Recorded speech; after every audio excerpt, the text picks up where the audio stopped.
In 1945, Jean-Paul Sartre gave a lecture in Paris titled "Existentialism is a Humanism." It was supposed to be a small academic event. Instead, the hall overflowed. People stood pressed against walls, chairs broke, women fainted in the heat. What could cause that kind of response to a philosophy lecture? Sartre told them something both simple and disturbing. You are not born with a fixed nature. There is no blueprint for your life, no essence that determines what you should be. You exist first, thrown into the world without instructions, and then you must create yourself through your choices, and you cannot escape this. You are, in his words, condemned to be free. He wrote a novel where a man stares at a tree root and feels nauseated by its sheer existence. He wrote a play where three dead people are locked in a room forever, and the torture is simply being seen by each other. He argued that a waiter can lie to himself just by performing his job too well, and that when you look at another person, something fundamental shifts in both of you. When he died, 50,000 people filled the streets of Paris. His philosophy stripped away every comfortable illusion about human life. What remained was both terrifying and liberating. Jean-Paul Sartre was born on June 21, 1905, in Paris, into a world that would soon be torn apart by war and rebuilt in ways no one could predict. His father, Jean-Baptiste Sartre, was a naval officer who died of a fever when Jean-Paul was only 15 months old. This absence would shape the boy's entire childhood, leaving him without a male authority figure and creating a void that would later inform his thoughts on freedom and self-definition. After his father's death, Sartre's mother, Anne-Marie, moved back to her parents' home, and it was there that young Jean-Paul grew up under the care of his grandfather, Charles Schweitzer. Charles was a formidable figure, a language teacher and the uncle of the famous Albert Schweitzer. The household was filled with books, intellectual conversation, and the assumption that ideas mattered more than almost anything else. Charles Schweitzer ran his home like a small kingdom of letters, and Jean-Paul became its prince. The boy was not physically impressive. He was small, and by the age of 3, he had developed a condition called strabismus, a misalignment of the eyes that left him nearly blind in his right eye. This gave him an unusual appearance that would follow him throughout his life. Other children noticed. They kept their distance. Sartre spent much of his early childhood alone or in the company of adults, particularly his grandfather, who treated him as a kind of prodigy. Charles Schweitzer believed deeply in the power of literature and philosophy. He filled the house with the works of French classics, German philosophy, and religious texts. Though Charles himself was a Protestant with strong moral convictions, he presented ideas to his grandson, not as dogma, but as puzzles to be solved. Young Sartre absorbed this approach. He learned early that the world was not a fixed place with obvious answers, but a collection of perspectives, each claiming truth. By the time Sartre was 7, he was reading voraciously. He devoured adventure novels, the works of Victor Hugo, and anything else he could find. But more than reading, he began writing. He wrote short stories, essays, and plays, imitating the styles of the authors he admired. His grandfather encouraged this, often reading the boy's work aloud to visitors as if it were the product of a much older mind.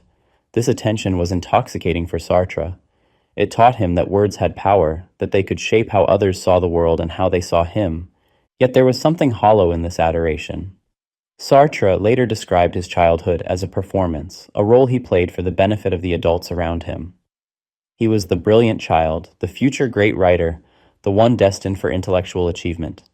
But beneath this role, he felt uncertain. He did not know who he was beyond the expectations placed on him. This tension between the self he performed and the self he felt, or failed to feel, would become central to his philosophy.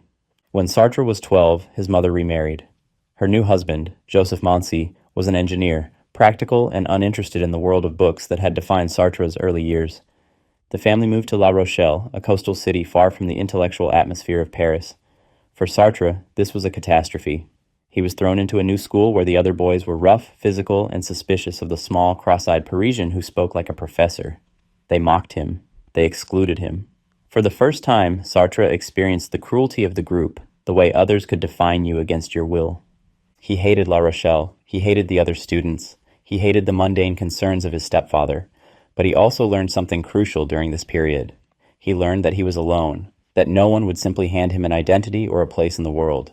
He would have to create it himself. This realization, born from isolation and rejection, planted the seeds of what would later become his existentialist philosophy. After 3 miserable years, Sartre's family returned to Paris, and he was enrolled at the prestigious Lycée Henri IV. There he began to find his footing. He excelled in literature and philosophy, and he started to build a reputation not as a curiosity but as a serious thinker. He read widely, moving beyond fiction into the works of Descartes, Kant, and the French rationalists. He was drawn to questions about consciousness, freedom, and what it meant to be human. In 1924, Sartre entered the École Normale Supérieure, the elite training ground for French intellectuals. This was where he would meet the people who would shape his life. He became friends with Raymond Aron, Maurice Merleau-Ponty, and others who would go on to define French philosophy in the 20th century. But the most important relationship he formed during this time was not at the École. It was with Simone de Beauvoir, whom he met in 1929 while preparing for the agrégation, the competitive exam for teaching positions. Beauvoir was brilliant, disciplined, and uncompromising. She challenged Sartre intellectually in ways no one else had. They talked for hours, debating philosophy, literature, and the structure of society. They recognized in each other a shared commitment to ideas and a shared rejection of conventional life. They decided to build a partnership based not on traditional marriage, but on freedom, honesty, and intellectual collaboration. This relationship would last for over 50 years and would deeply influence the development of Sartre's thought. During his time at the École, Sartre was also shaped by the political and cultural atmosphere of post-war France. The First World War had shattered the old certainties of European civilization. The generation that came of age in the 20s and 30s inherited a world that seemed unstable, morally ambiguous, and devoid of clear meaning. Traditional religion had lost its grip on many intellectuals. The grand narratives of progress and reason had been called into question by the senseless slaughter of the trenches. Sartre absorbed this mood. He began to think that if the old structures of meaning were gone, then humans were left alone to create their own. By the time Sartre completed his studies, he had developed a reputation as a brilliant but difficult thinker, someone who refused easy answers and who insisted on following ideas to their uncomfortable conclusions. He took a teaching position at a lycée in Le Havre, a port city in Normandy. It was during this period, in the early 30s, that he began writing seriously. He worked on essays, a novel, and the ideas that would eventually become his first major philosophical work. The quiet, somewhat dreary life of a provincial teacher gave him time to think deeply, and it was in this isolation that the foundations of his existentialism began to take shape. The discovery of phenomenology. In 1933, Sartre's intellectual life changed direction in a way that would define everything that came after. He was sitting in a cafe in Paris with his friend Raymond Aron, who had just returned from studying in Berlin. Aaron ordered an apricot cocktail and, pointing to the glass, said something that would stay with Sartre for the rest of his life. "If you are a phenomenologist," Aaron explained, "you can talk philosophically about this cocktail. You can make philosophy out of anything, even the ordinary objects in front of you." Sartre was electrified. For years he had been searching for a way to do philosophy that felt immediate, connected to lived experience rather than abstract systems. French philosophy at the time was dominated by rationalism and idealism, traditions that seemed to float above the world rather than engage with it. Sartre wanted something different. He wanted a philosophy that could address the texture of existence, the feel of being alive, the strangeness of consciousness. Aaron told him about the phenomenological movement in Germany, particularly the work of Edmund Husserl and Martin Heidegger. Sartre decided immediately that he needed to go to Berlin and study this new approach. He arranged to spend the academic year of 1933 and 1934 at the French Institute in Berlin. This was a pivotal moment in European history. Adolf Hitler had just come to power. The streets of Berlin were filled with tension, parades, and the early signs of the catastrophe that would soon engulf the continent. But Sartre, like many intellectuals of the time, was more focused on ideas than politics. He spent his days reading Husserl's work, particularly the logical investigations and ideas pertaining to a pure phenomenology. He filled notebooks with reflections, trying to understand what phenomenology offered that other philosophies did not. Phenomenology, as developed by Husserl, was a method of examining consciousness and its relationship to the world. Husserl argued that philosophy had become too detached from experience, too concerned with abstract metaphysics and epistemology. He proposed a return to the things themselves, to the phenomena as they appear to consciousness. This meant setting aside assumptions about what exists independently of our experience and focusing instead on how things show up for us, how we encounter them in awareness. For Sartre, this was a revelation. Husserl's approach meant that you did not have to begin philosophy by proving the existence of the external world or by constructing elaborate systems of logic. You could start with what is immediately given, the fact that you are conscious, that you are aware of things, that the world appears to you in specific ways. Consciousness, in Husserl's framework, is always intentional. It is always directed towards something. You do not simply have a consciousness, you are conscious of something. Every act of awareness points beyond itself to an object, whether real or imagined. This concept of intentionality became central to Sartre's thinking. It meant that consciousness is not a container filled with mental contents, not a private theater where images and thoughts play out. Instead, consciousness is a relationship, a constant reaching out toward the world. To be conscious is to be engaged with something other than yourself. This idea would shape Sartre's entire philosophy, particularly his understanding of freedom and selfhood. But Sartre did not stop with Husserl. He also encountered the work of Martin Heidegger, whose book Being and Time had been published in 1927 and had already begun to transform European philosophy. Heidegger took phenomenology in a more radical direction. He was less interested in the structure of consciousness and more interested in the nature of existence itself. Heidegger argued that traditional philosophy had forgotten the question of being, the question of what it means for anything to exist at all. He proposed that this question could only be approached through an analysis of human existence, which he called Dasein, a German term meaning being there. Heidegger's analysis of Dasein revealed that human existence is fundamentally different from the existence of objects. Objects simply are. They have properties, they occupy space, they persist through time. But humans exist in a more complex way. We are aware of our existence. We have a relationship to our own being. We care about what happens to us.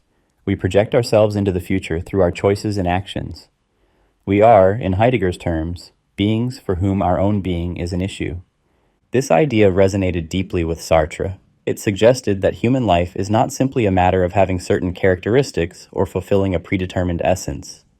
Instead, to be human is to be constantly engaged in the process of becoming, of defining yourself through your actions. Heidegger described this as existence preceding essence, though he did not use that exact phrase. For Heidegger, humans are thrown into the world without a fixed nature, and we must take up the task of making something of ourselves. Sartre absorbed these ideas and began to think about how they could be developed further. He saw in phenomenology a way to escape the dualisms that had plagued philosophy for centuries, the split between subject and object, mind and body, thought and action. Phenomenology suggested that these divisions were artificial, that consciousness and world are intertwined from the start. There is no inner mental realm separate from an outer physical realm. There is only the lived experience of being engaged with things. During his time in Berlin, Sartre also began to see the political implications of these ideas, though it would take years for him to fully develop this aspect of his thought. Phenomenology emphasized the concrete, the particular, the situated. It insisted that philosophy must attend to how things actually appear, not how they are supposed to appear according to some abstract theory. This meant taking seriously the specificity of individual experience, the way each person encounters the world from their own perspective. It also meant recognizing that human existence is always embedded in a context, always shaped by history, culture, and social relations. When Sartre returned to France in 1934, he was a different thinker. He had found the method he had been looking for, a way to do philosophy that felt alive and urgent. He began working on a series of essays and books that would apply phenomenological analysis to questions about imagination, emotion, and the structure of consciousness. But more than that, he began to develop his own vision of what it means to be human, a vision that would combine Husserl's focus on consciousness with Heidegger's emphasis on existence. The discovery of phenomenology gave Sartre the tools to articulate what he had felt but could not yet express: that human beings are not fixed entities with predetermined natures, that we are radically free to shape our own lives, and that this freedom is both exhilarating and terrifying. It meant that we cannot hide behind excuses, cannot blame our circumstances or our past for who we are. We are, at every moment, responsible for what we make of ourselves. This insight, born from his encounter with German phenomenology, would become the foundation of Sartre's existentialism. Existence precedes essence. At the heart of Sartre's philosophy lies a simple phrase that overturns centuries of Western thought. Existence precedes essence. This claim is not just a slogan, it is a radical statement about what it means to be human. And it represents Sartre's break with traditional philosophy, particularly the legacy of Plato and Aristotle. To understand what Sartre means, it helps to start with the opposite view, the one that dominated philosophy for most of its history. According to the traditional view, essence precedes existence. This means that what something is, its essence or nature, comes before the fact that it exists. Consider a knife. Before a knife exists, there is an idea of what a knife is, a tool for cutting with a blade and a handle. The craftsman has this idea in mind, this essence, and then brings the knife into existence according to that plan. The knife exists to fulfill a purpose, and that purpose is part of its essence. For much of the history of philosophy, humans were thought to work the same way. Plato believed that there are eternal forms or ideas that define what things are, including what it means to be human. Aristotle argued that humans have a specific nature, a telos or purpose, which is to live according to reason. In the Christian tradition, this view was reinforced by the idea that God created humans according to a divine plan, that we have a nature or essence given to us by our Creator. To be human in this view is to fulfill a role, to live according to a design that exists prior to any individual's existence. Sartre rejects this entirely.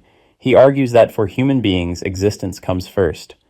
We are born into the world without a predefined nature, without a script to follow, without an essence that tells us what we are supposed to be. We simply exist, and then we must decide what to make of that existence. There is no blueprint, no divine plan, no fixed human nature that determines our path. We are, in Sartre's famous phrase, condemned to be free. This claim has profound implications. It means that you cannot point to human nature as an explanation or justification for your actions. You cannot say, "This is just how people are," or "I was born this way," as if those statements relieve you of responsibility. For Sartre, there is no fixed human nature. There are only individuals who make choices, who act, and who thereby create themselves. You are not born with a set character. You become who you are through what you do. This also means that life has no inherent meaning or purpose given to it from outside. There is no cosmic order, no objective standard, no external authority that can tell you how to live. You are thrown into existence without instructions, and you must figure it out as you go. This is why Sartre describes human freedom as a burden.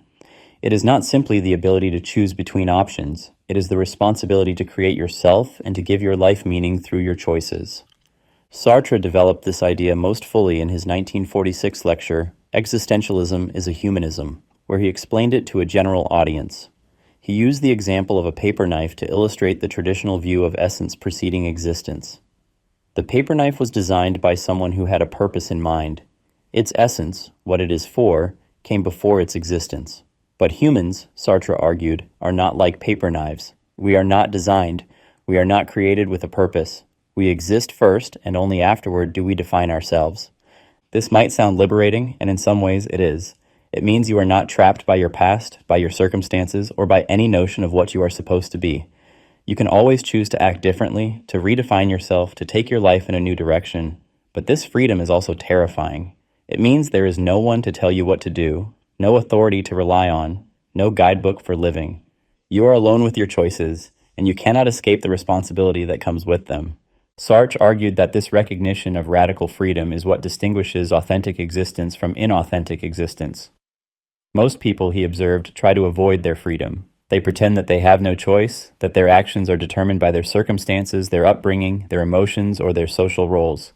They act as if they are things with fixed natures rather than free beings who are constantly creating themselves. Sartre called this bad faith, a form of self-deception in which you deny your own freedom.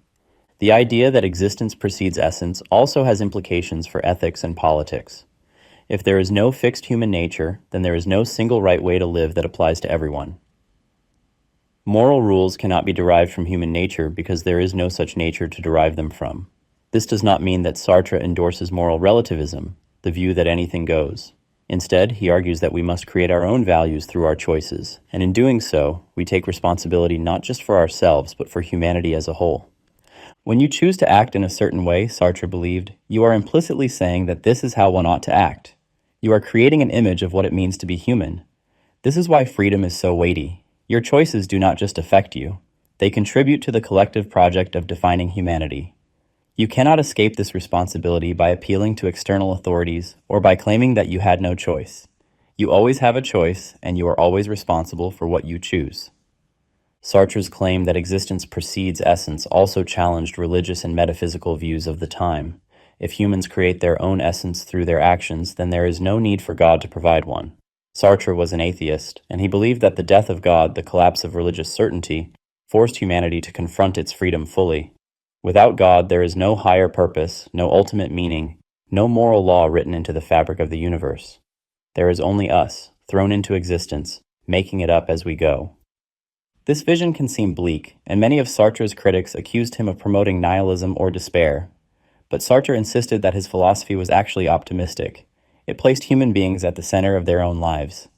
It said that we are not passive victims of fate or biology or divine will. We are active creators, capable of shaping our own existence. The fact that life has no inherent meaning does not mean it is meaningless. It means we have the power and the responsibility to create meaning, nausea, and the absurdity of existence. In 1938, Sartre published his first novel, Nausea. It was not a conventional story. It was a philosophical exploration disguised as fiction, a narrative that tried to capture what it feels like to confront the raw, unfiltered fact of existence. The novel tells the story of Antoine Roquentin, a solitary historian living in the fictional French town of Bouville, who begins to experience strange sensations that he describes as nausea. Roquentin's nausea is not a physical illness. It is a metaphysical condition, a visceral awareness of the absurdity and contingency of existence. He begins to notice that things around him, ordinary objects and people, seem alien and excessive. They are just there, with no reason, no justification, no necessity. A tree root in the park, a doorknob, a piece of paper. These things exist, but they do not have to exist. They could just as easily not be. Their existence feels arbitrary, gratuitous, overwhelming. This sensation of nausea grows stronger as Roquentin becomes more attuned to the brute fact of being. He realizes that the world does not make sense in the way he always assumed it did. We impose order on things. We give them names, categories, purposes. We tell ourselves stories about why things are the way they are. But underneath all of that, there is just existence itself, naked and indifferent. Things simply are, and there is no deeper reason behind them. Sartre used the novel to explore what happens when someone sees through the comforting illusions that usually shield us from this reality. Most of the time, we go about our lives without thinking about the strangeness of existence. We treat the world as stable, meaningful, and comprehensible. We assume that things have essences, that people have fixed identities, that life follows certain patterns. But Roquentin loses this certainty. He sees that existence is contingent, that nothing has to be the way it is, that everything could be otherwise or not at all. The climax of this realization occurs when Roquentin sits in a public park and stares at the root of a chestnut tree. He describes the experience in detail, the way the root looks black, knotty, and twisted. At first, it is just a root, but as he continues to look at it, something shifts. The root loses its familiar meaning. It is no longer part of a tree, no longer an object with a function. It becomes sheer existence, opaque and incomprehensible. Roquentin feels overwhelmed by the thingness of the thing, its sheer presence without justification. This moment in the novel captures what Sartre means by the absurdity of existence. The world is absurd not because it is chaotic or irrational, but because it simply is, without reason or necessity. We want things to make sense. We want there to be explanations, purposes, meanings. But existence itself does not provide these. It is indifferent to our need for order. It just exists, and we are thrown into it without any guidebook or guarantee. Roquentin's nausea also reflects a deeper insight about human consciousness. Unlike objects which simply exist, humans are aware of their existence. We can reflect on it, question it, feel disturbed by it. This awareness creates a gap between us and the world.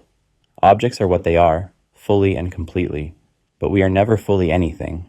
We are always at a distance from ourselves, always capable of stepping back and asking what we are, what we should be, what we could become. This gap is what Sartre later calls the structure of human freedom. Because we are conscious, because we can reflect on our existence, we are never identical with ourselves in the way a rock or a tree is identical with itself. We are always in the process of becoming, always choosing, always defining ourselves through our actions. This is why Roquentin feels alienated not just from the world, but from himself. He cannot find a stable identity, a fixed self that would give his life coherence and meaning. The novel also explores how people try to escape this confrontation with absurdity. Roquentin observes the other residents of Bouville, the self-satisfied bourgeois who fill their lives with routines, social roles, and self-important projects. They act as if their lives have clear meaning and purpose. They believe in progress, in respectability, in the importance of their work and their social status. But Roquentin sees through this. He recognizes that they are lying to themselves, that they are using these roles and routines to avoid facing the contingency of their existence. Sartre portrays these people with a mixture of sympathy and disdain. They are not evil, they are simply afraid. They cannot bear the nausea that comes from seeing existence as it really is, so they construct elaborate fictions to protect themselves. They tell themselves that their lives matter, that they are important, that they have a place in the world. But these fictions are fragile. Roquentin's nausea strips them away, leaving only the raw fact of existence. Toward the end of the novel, Roquentin considers whether there is any way to overcome the nausea, any way to create meaning in a world that offers none. He thinks about art, particularly music. There is a jazz song he loves, a recording of Some of These Days, and when he listens to it, he feels a brief respite from the nausea. The music is not contingent in the way physical objects are. It has a kind of necessity, a perfection that exists outside of time and space. It does not just exist, it justifies its existence through its beauty. This leads Roquentin to wonder whether creating something, a work of art, a book, might be a way to redeem his own existence, not by denying the absurdity of life, but by transforming it into something meaningful. A created work has the power to transcend the contingency of its creator.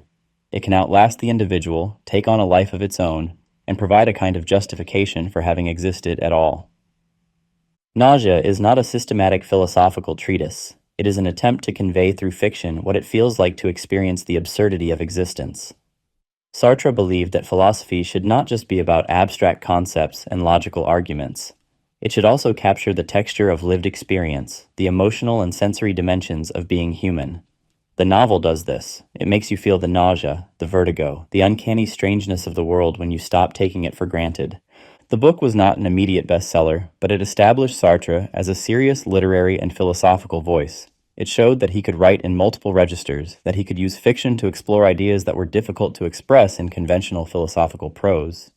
And it introduced themes that would run through all of his later work: the contingency of existence, the absence of inherent meaning, the gap between consciousness and the world, and the burden of creating yourself in the face of absurdity. Freedom as burden and gift. Freedom, for Sartre, is not simply the ability to choose between options. It is the defining characteristic of human existence, the foundation of everything else. But unlike many thinkers who celebrate freedom as an unqualified good, Sartre presents it as something far more complex. Freedom is both a gift and a burden, a source of exhilaration and a cause of profound anxiety. To understand Sartre's view of freedom, it helps to consider what he means when he says that we are condemned to be free. The word condemned is striking. It suggests that freedom is not something we asked for, not something we can refuse, not something we control. We did not choose to exist, and we did not choose to be free. We are simply thrown into the world, and from the moment we become conscious, we are free. We cannot escape this condition. Even if we try to deny our freedom, even if we pretend that we have no choice, we are still choosing to deny it. The act of denial is itself a free choice. Sartre argues that human freedom is absolute. This does not mean that we can do anything we want. We are constrained by our circumstances, by the laws of physics, by our physical abilities, by the social and political structures around us, but within those constraints, we are always free to choose how we respond. You cannot choose whether you were born into wealth or poverty, whether you have certain talents or limitations, whether you face oppression or privilege. But you can choose how you interpret these facts, how you relate to them, and what you do in response.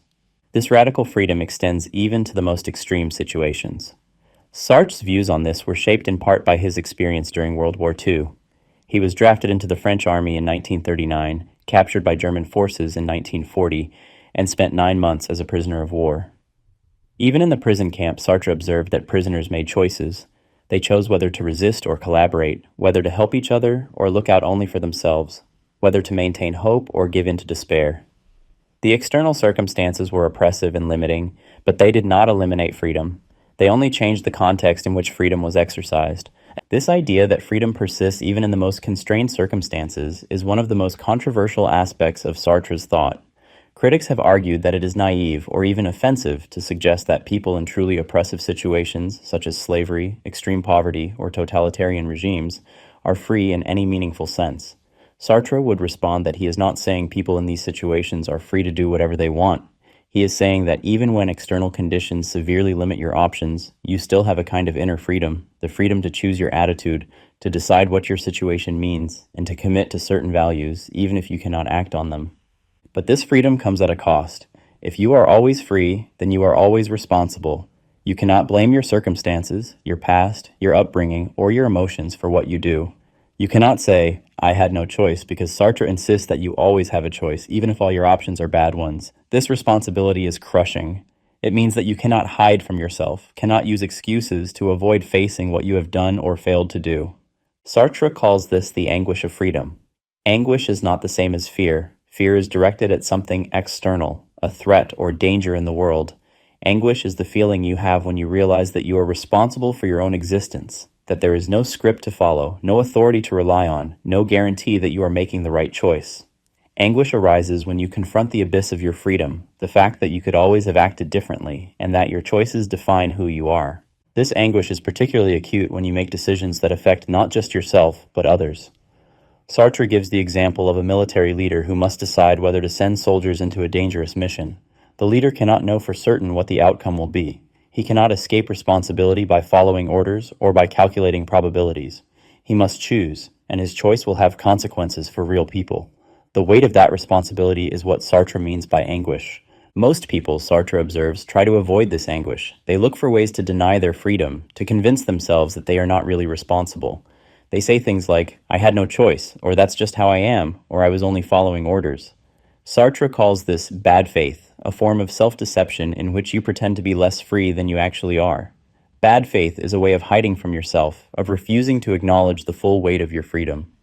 But why would anyone want to escape freedom? Sartre's answer is that freedom is terrifying. It means that you are alone, that you cannot rely on external authorities or fixed rules to tell you what to do.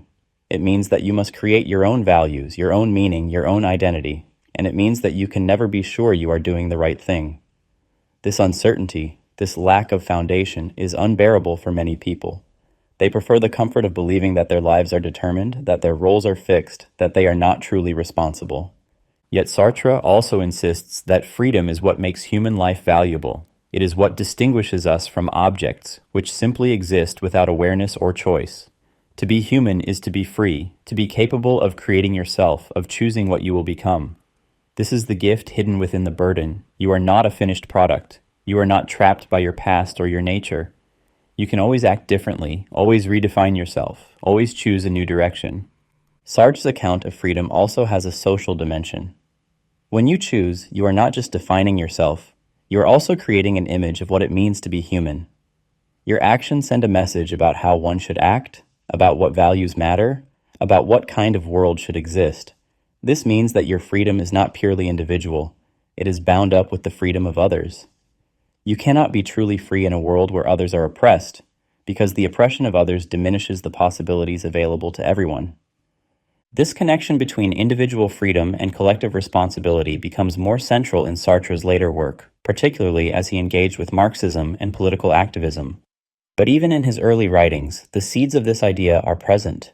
Freedom is not just about personal autonomy. It is about recognizing that we are all in this together, that our choices shape the world we share, and that we cannot escape responsibility for the kind of society we create. Bad faith, the lies we tell ourselves. Bad faith is one of Sartre's most important and most disturbing concepts. It describes a fundamental form of self-deception, a way of lying to yourself about your own freedom. Unlike ordinary lying, where you knowingly tell a falsehood to someone else, bad faith involves telling a falsehood to yourself and somehow believing it. This creates a paradox. How can you deceive yourself? If you know the truth, how can you hide it from yourself? If you don't know the truth, how are you deceiving anyone? Sartre explores this paradox in detail in Being and Nothingness, his massive philosophical work published in 1943. He argues that bad faith is possible because consciousness has a unique structure. Consciousness is not a thing. It is not solid or fixed. It is always at a distance from itself, always capable of reflecting on itself, always divided between what it is and what it is not. This internal division creates the space for bad faith. Sartre gives several famous examples to illustrate bad faith. One involves a woman on a date. She is having dinner with a man who is clearly attracted to her. At some point, he takes her hand. She knows what this gesture means. She knows that he is making a romantic or sexual advance, but she does not want to face this directly. She does not want to make a decision about how to respond. So she engages in bad faith. She leaves her hand in his, but she acts as if she is not aware of what is happening. She focuses her attention on the intellectual conversation they are having, treating her hand as if it were a separate object, something that just happens to be resting in his hand, as if by accident. This is bad faith because she is simultaneously aware of and not aware of what is happening. She knows, on some level, that she is making a choice, that by leaving her hand there, she is responding to his advance. But she pretends to herself that she is not choosing, that her hand is just a thing, passive and inert, not an expression of her own intentions. She splits herself into two parts, a conscious mind engaged in conversation, and a body that is merely an object. This allows her to avoid taking responsibility for what she is doing. Another example involves a waiter in a cafe. Sartre describes how the waiter performs his role with exaggerated precision. His movements are too deliberate, too rehearsed. He carries the tray just so, he bows in a certain way, he speaks in a practiced tone. It is as if he is playing the role of a waiter in a theatrical performance. Sartre suggests that this too is bad faith. The waiter is trying to be a waiter in the way that an object is what it is. He wants to identify completely with his role, to become the role, so that he no longer has to think of himself as a free being who is choosing to be a waiter. He wants to escape the burden of his freedom by pretending that he is simply a waiter, nothing more. But of course, he is not just a waiter. He is a human being who has chosen to work as a waiter and who could choose to do something else. He is free, and this freedom separates him from his role. No matter how perfectly he performs, he can never be a waiter in the way that a table is a table. The table does not choose to be a table, it simply is. But the waiter is always more than his role, always at a distance from it, always capable of stepping back and questioning whether this is what he wants to be. Bad faith is not limited to individuals. Sartre argues that entire societies can operate in bad faith. Social roles, institutions, and ideologies often encourage people to deny their freedom. They tell people that they have a fixed nature, that they belong to a certain class or race or gender, and that this determines what they can and should do. These social structures make it easier for individuals to hide from their freedom, to pretend that their lives are determined by forces beyond their control. Sartre was particularly critical of the bourgeoisie, the middle class, which he saw as deeply invested in bad faith. The bourgeoisie, he argued, constructs elaborate fictions about respectability, duty, and social order. They act as if their values and their way of life are natural, inevitable, and justified. But Sartre insists that these are choices, not necessities. The bourgeoisie chooses to uphold certain values and structures, but they pretend that they have no choice, that they are simply following the natural order of things. Bad faith is also closely connected to what Sartre calls the spirit of seriousness. This is an attitude that treats values as if they exist independently in the world, as if they are objective facts rather than human creations.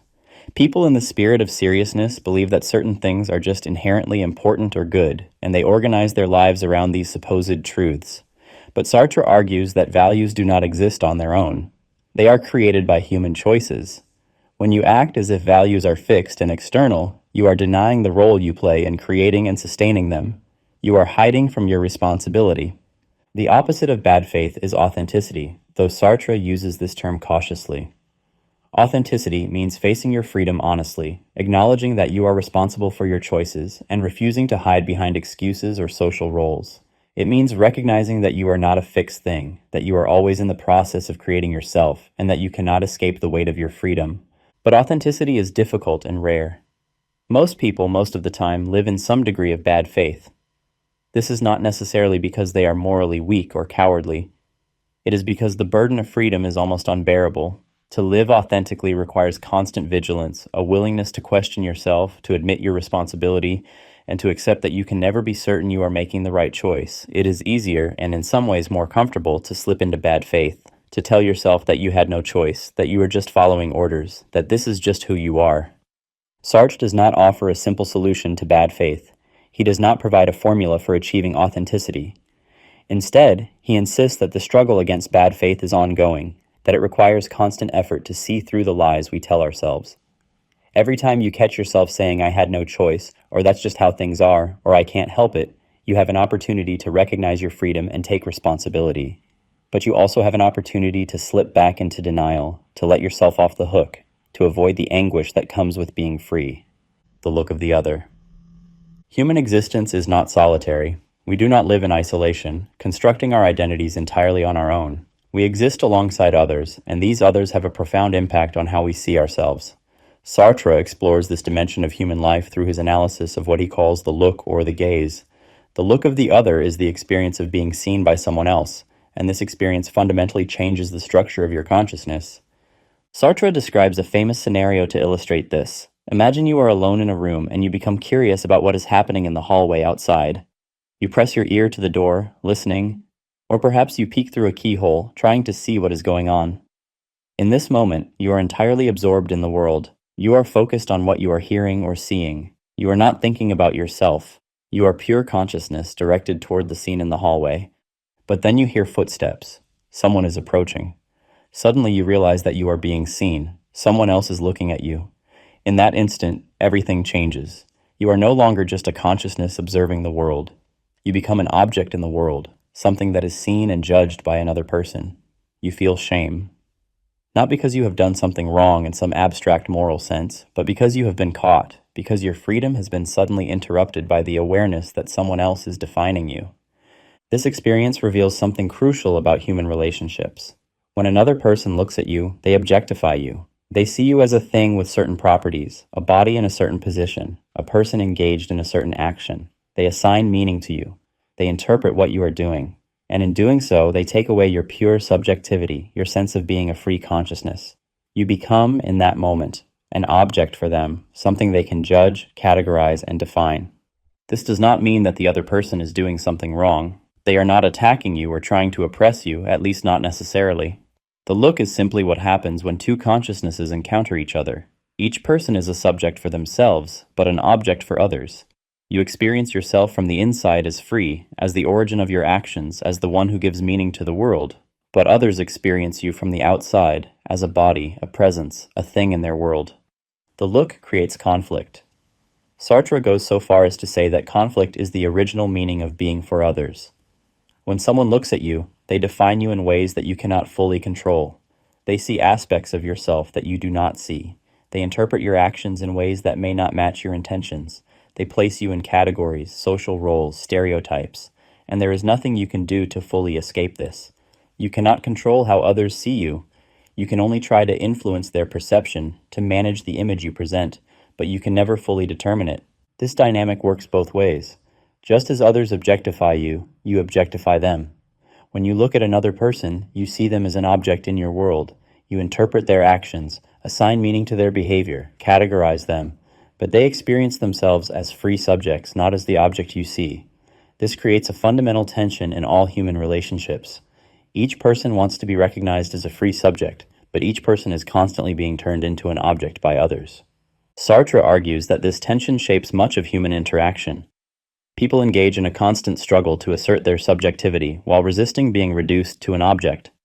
You want others to see you as you see yourself, as free, as the author of your own actions, as someone with depth and complexity. But others inevitably see you in more limited ways, as fulfilling a role, as having certain characteristics, as fitting into their understanding of the world. This struggle is particularly evident in relationships of domination and oppression. When one group has power over another, they often define the subordinated group entirely in terms that serve the dominant group's interests. They reduce people to objects, to functions, to stereotypes. They deny the subjective reality, the inner freedom of those they oppress.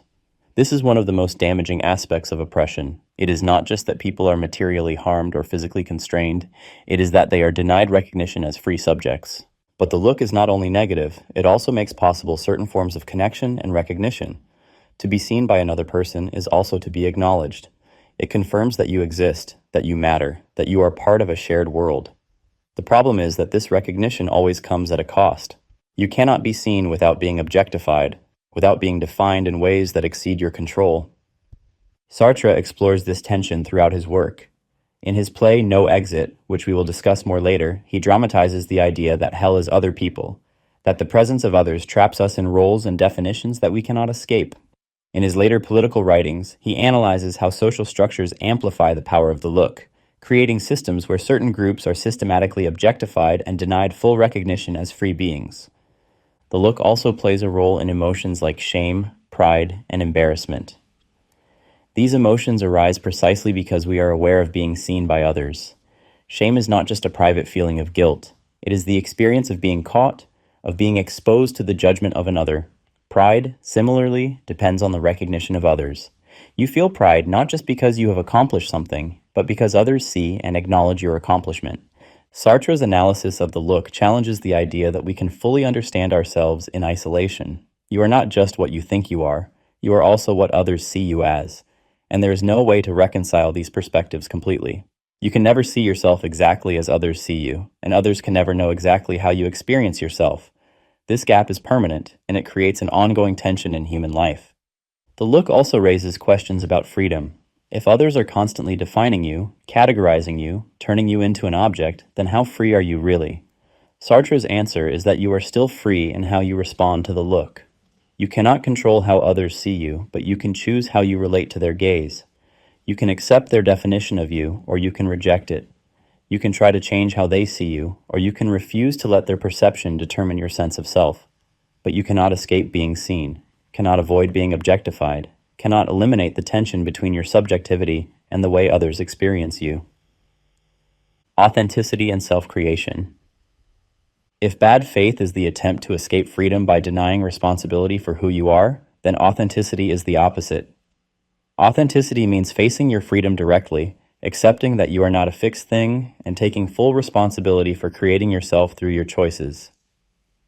But authenticity is not a state you achieve once and for all. It is an ongoing practice, a constant struggle against the temptation to hide from yourself. Sartre is careful not to present authenticity as a simple moral ideal.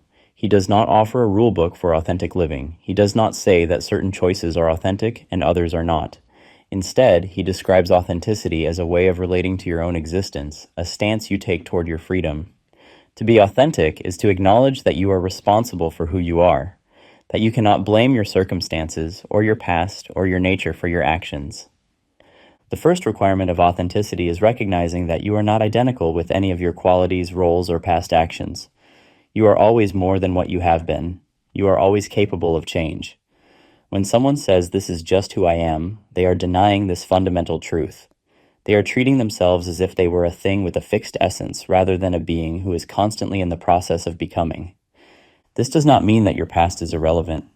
Your past actions, your habits, your history, all of these shape who you are. But they do not determine who you will be.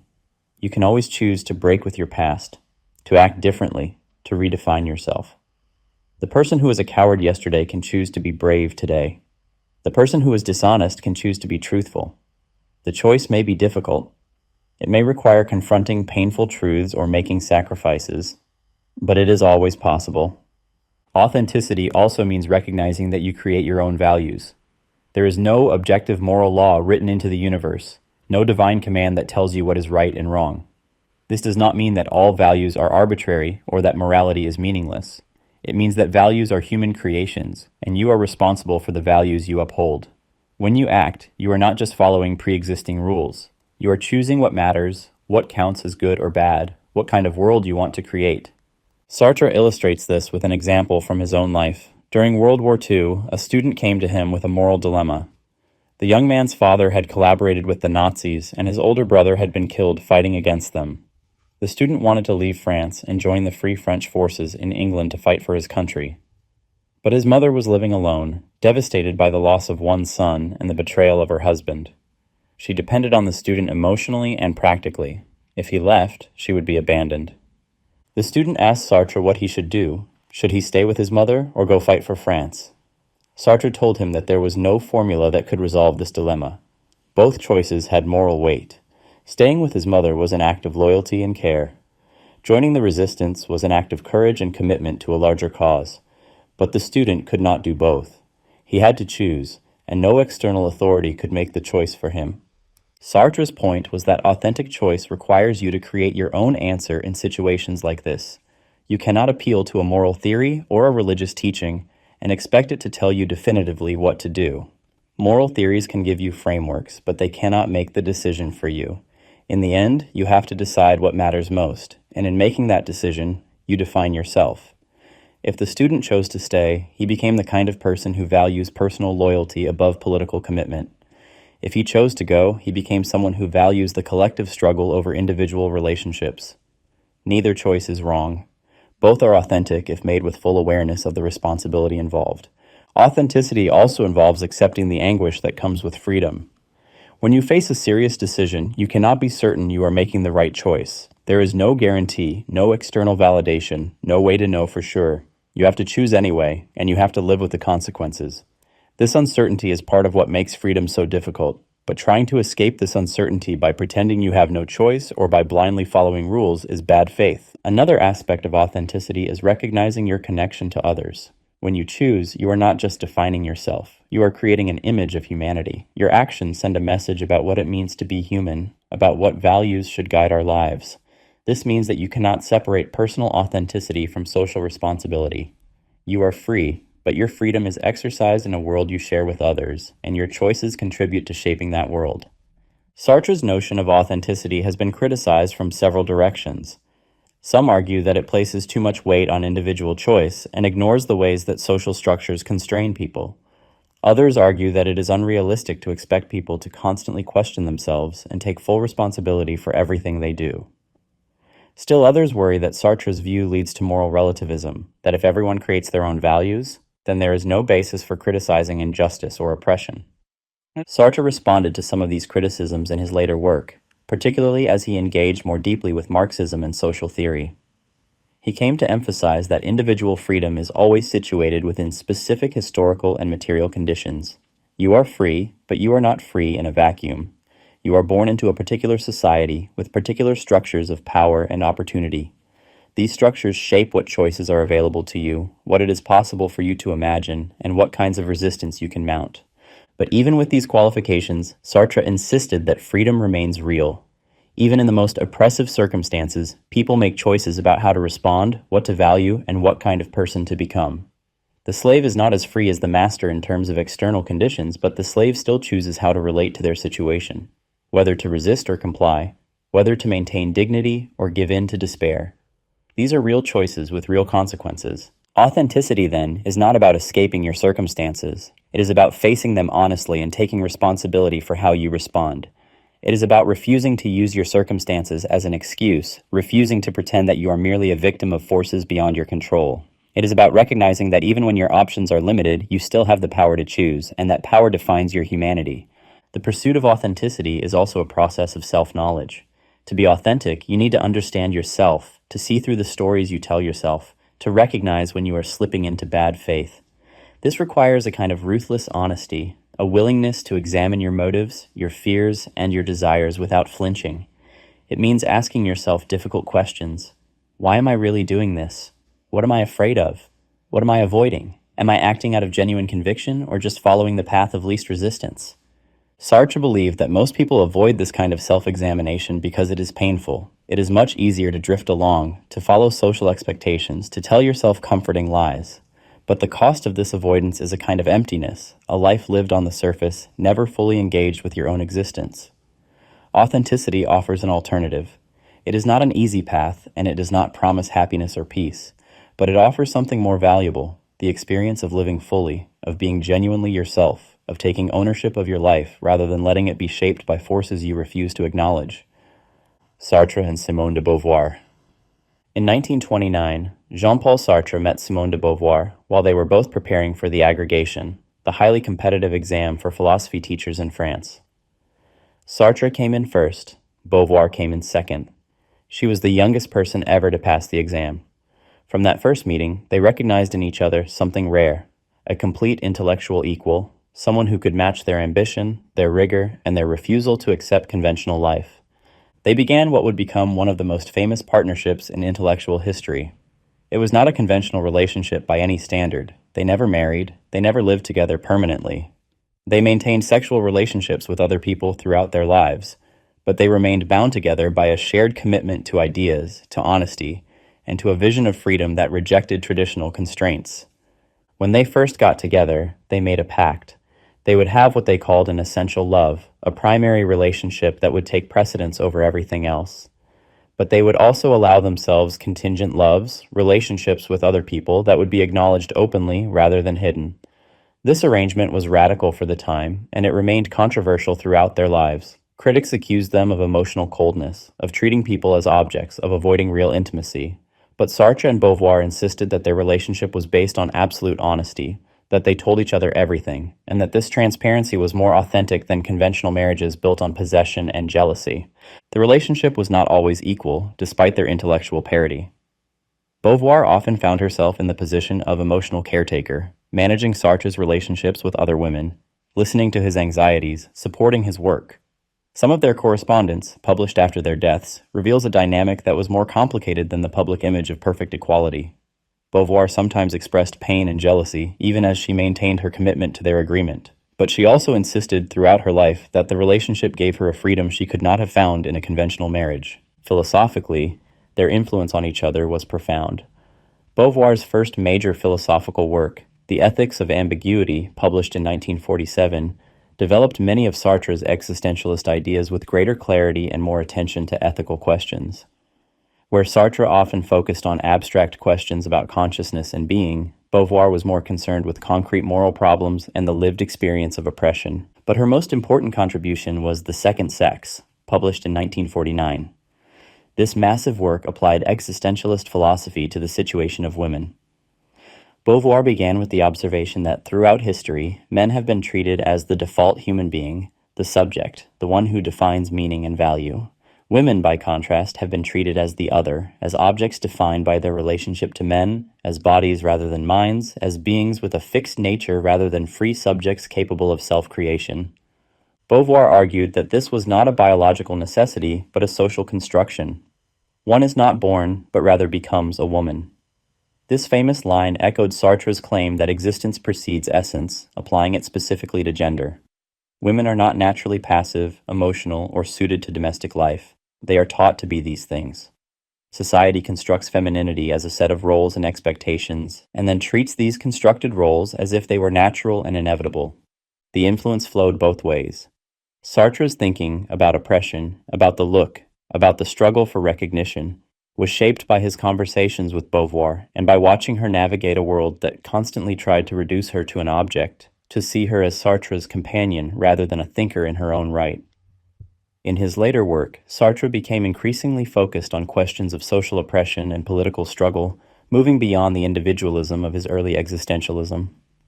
Beauvoir's analysis of how power operates through categories and social roles influenced this turn in his thinking. They worked together in other ways as well. They read each other's manuscripts, offering detailed criticism and suggestions. They discussed ideas constantly, in cafes, in letters, during their travels. Many of the concepts that appear in Sartre's work were developed through conversation with Beauvoir, and vice versa. It is difficult to separate their individual contributions, to say definitively that a particular idea belongs to one rather than the other. During World War II, they both joined the French resistance, though their involvement was limited and has been questioned by historians. After the war, they co-founded Les Temps Modernes, a political and literary journal that became one of the most influential intellectual publications of the post-war period. Through the journal, they engaged with major political and cultural debates, from decolonization to the Cold War to the student movements of the 1960s. Their relationship also weathered significant conflicts. In the 1950s, Sartre became deeply involved with a woman named Michelle, and later with Arlette Elkaim, whom he eventually adopted as his legal daughter. Beauvoir had her own important relationships, most notably with Claude Lanzmann and later with Sylvie Le Bon, whom she adopted. But through all of these contingent loves, they maintained their essential bond. Beauvoir was also more politically consistent than Sartre in some ways. While Sartre went through periods of intense political engagement followed by withdrawal, Beauvoir maintained a steady commitment to feminist politics and to supporting movements for social justice. In her later years, she became a prominent figure in the women's liberation movement in France, lending her intellectual prestige to feminist causes, even as some younger feminists criticized her for not going far enough.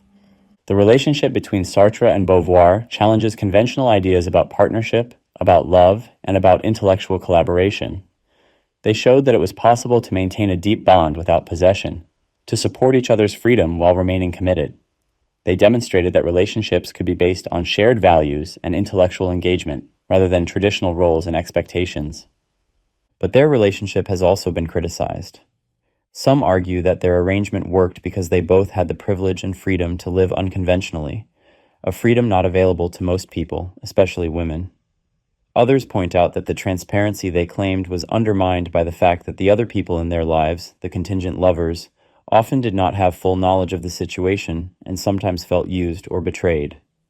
Some of Sartre's letters to Beauvoir, published after both of their deaths, reveal a casual cruelty in how they discussed other people, a sense that those outside their essential relationship mattered less. Despite these criticisms, the partnership between Sartre and Beauvoir remained significant. It showed that it was possible to reimagine relationships outside traditional structures, to create forms of commitment based on freedom rather than constraint. And intellectually, their collaboration produced some of the most important philosophical and political work of the 20th century. Each made the other better, sharper, more rigorous. They challenged each other, supported each other, and together they changed how an entire generation thought about existence, freedom, and what it means to be human. Anguish, abandonment, and despair. Sartre identified three fundamental emotional states that arise from confronting human freedom: anguish, abandonment, and despair. These are not ordinary emotions that come and go depending on circumstances. They are existential conditions, ways of experiencing the structure of human existence itself. Understanding these three states is essential to grasping what Sartre means by the human condition. Anguish, as we have touched on already, is the feeling that arises when you fully recognize your freedom and responsibility. It is not fear of something external. Fear has an object. You are afraid of the storm, of the angry dog, of losing your job. Anguish has no specific object. It is the vertigo you feel when you realize that you are the author of your own existence, that no one else can make your choices for you, and that you cannot be certain you are choosing correctly. Sartre gives the example of a man walking along a cliff edge. He feels fear that he might slip and fall, but beneath this fear is a deeper anguish, the recognition that he could throw himself off the cliff. Nothing is preventing him. He is free to do it. This freedom is terrifying because it means that his continued existence depends on a choice he must make at every moment. He must choose not to jump, and this choice is his alone. No external force, no inner nature guarantees that he will make this choice. The future is radically open, and he is responsible for what happens.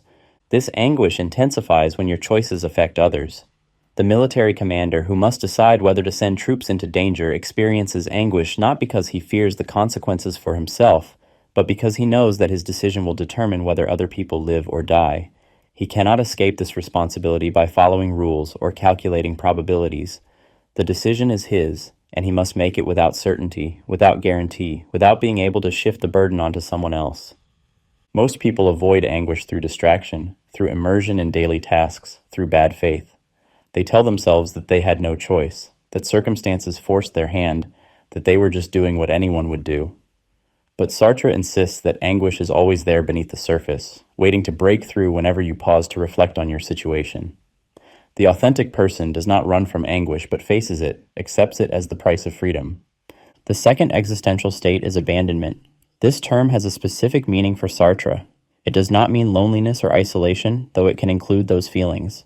Abandonment means that you are alone in the universe without God, without objective values, without any external authority that can tell you what to do. You are abandoned in the sense that you have been left to figure things out for yourself, with no guarantee that you are on the right path. Sartre was an atheist, and he believed that the death of God, the collapse of religious certainty that had been building in European culture for centuries, had profound implications. If there is no God, then there is no divine plan, no cosmic order, no objective morality. There is only human existence, thrown into a world that offers no guidance. Traditional morality tried to derive aught from is, to claim that certain values are simply part of the structure of reality. But if the universe is indifferent, if there is no higher purpose, then values cannot be discovered. They must be created.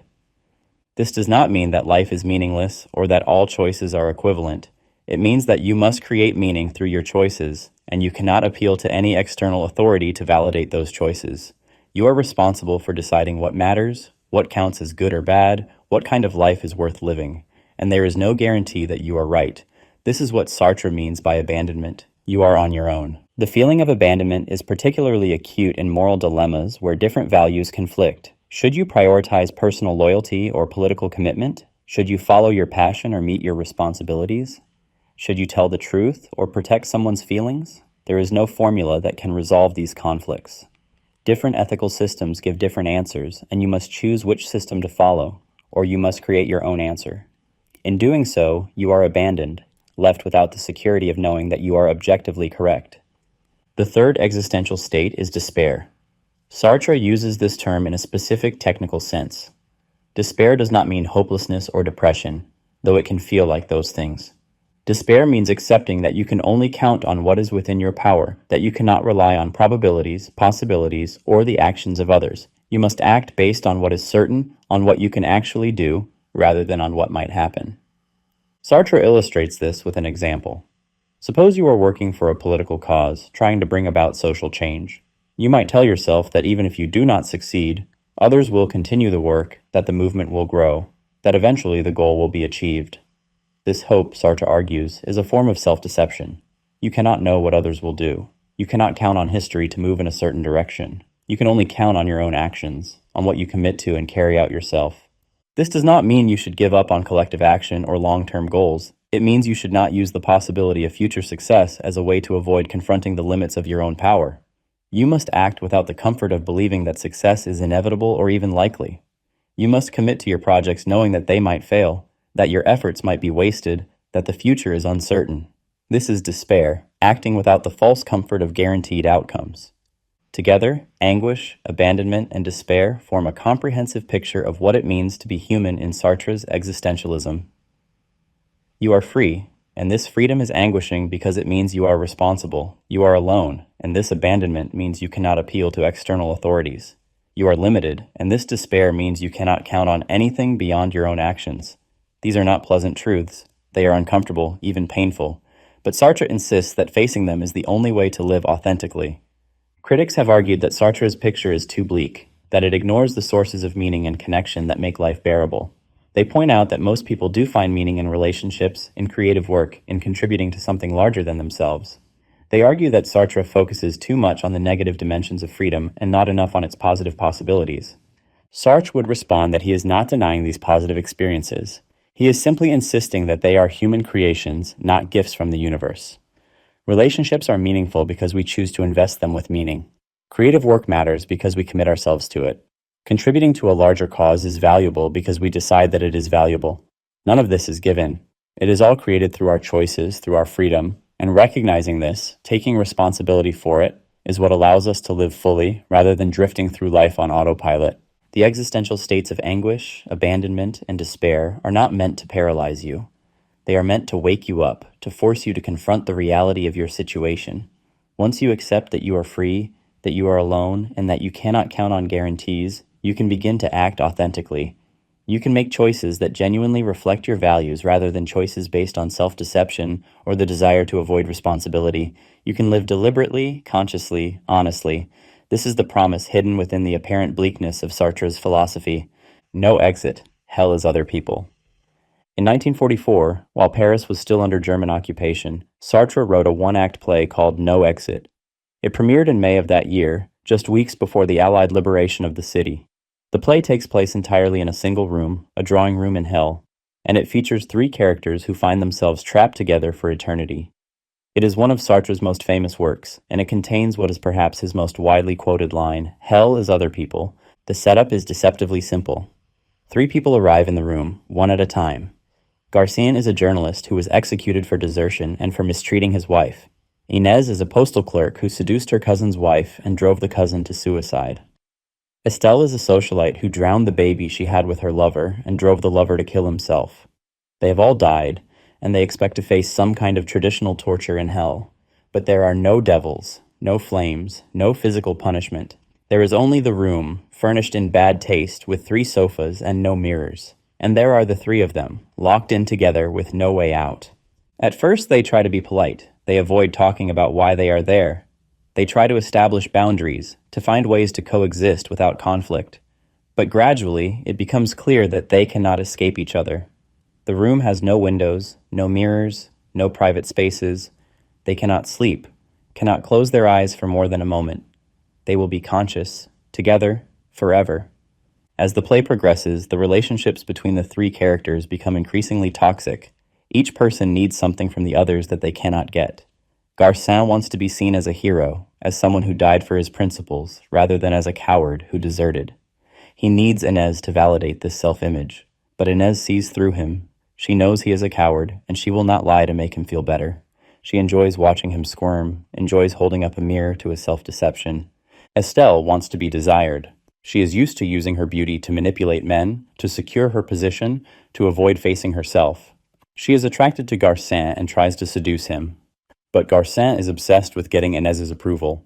He cannot focus on Estelle because he needs Inez to tell him he is not a coward. Estelle is irrelevant to him except as a possible tool to make Inez jealous. Inez is attracted to Estelle. She wants Estelle to look at her, to desire her, to see her as she sees herself. But Estelle is repulsed by Inez and wants nothing to do with her. Estelle only wants Garcin, who does not want her in the way she needs to be wanted. Each person is trapped in a triangle where they cannot get what they need, where their desires are blocked by the desires of the others. The genius of the play is how it dramatizes Sartre's philosophical ideas about the look and about human relationships. Each character needs the recognition of the others to construct their identity, to escape the truth about themselves. But the others refuse to provide this recognition, or they provide it in ways that are useless or destructive. They are trapped not by physical barriers, but by their dependence on each other, by the fact that they cannot see themselves except through the eyes of others. At one point, Garcin realizes that the door is actually unlocked. They could leave, but when he opens the door, none of them go through it. They cannot leave because they need each other, because they are still trying to get the recognition they crave, still hoping to construct a self-image that they can live with. The door closes again, and they understand that they will be together forever, locked in a struggle for recognition that can never be resolved. This is when Garcin says the famous line, "Hell is other people." But this line is often misunderstood. Sartre is not saying that all human relationships are hellish, that other people are inherently bad, or that we should avoid social contact. He is making a more specific point about how we depend on others for our sense of self, and how this dependence can become a trap when we use it to escape from our own freedom and responsibility. The three characters in the play are in hell not because other people exist, but because they have lived their lives in bad faith. They have tried to be what others wanted them to be. They have used other people's perceptions to avoid seeing themselves clearly.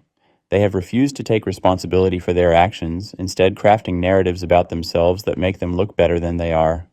Now in death, they are forced to face the truth, but they still try to avoid it by seeking validation from each other.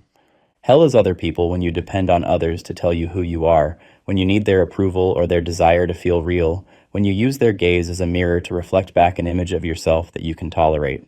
The three characters cannot escape each other because they cannot escape their need for external validation.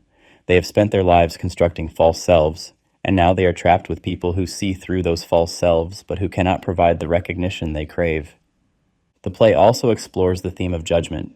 Each character knows the worst things the others have done. There is no privacy, no possibility of hiding or forgetting.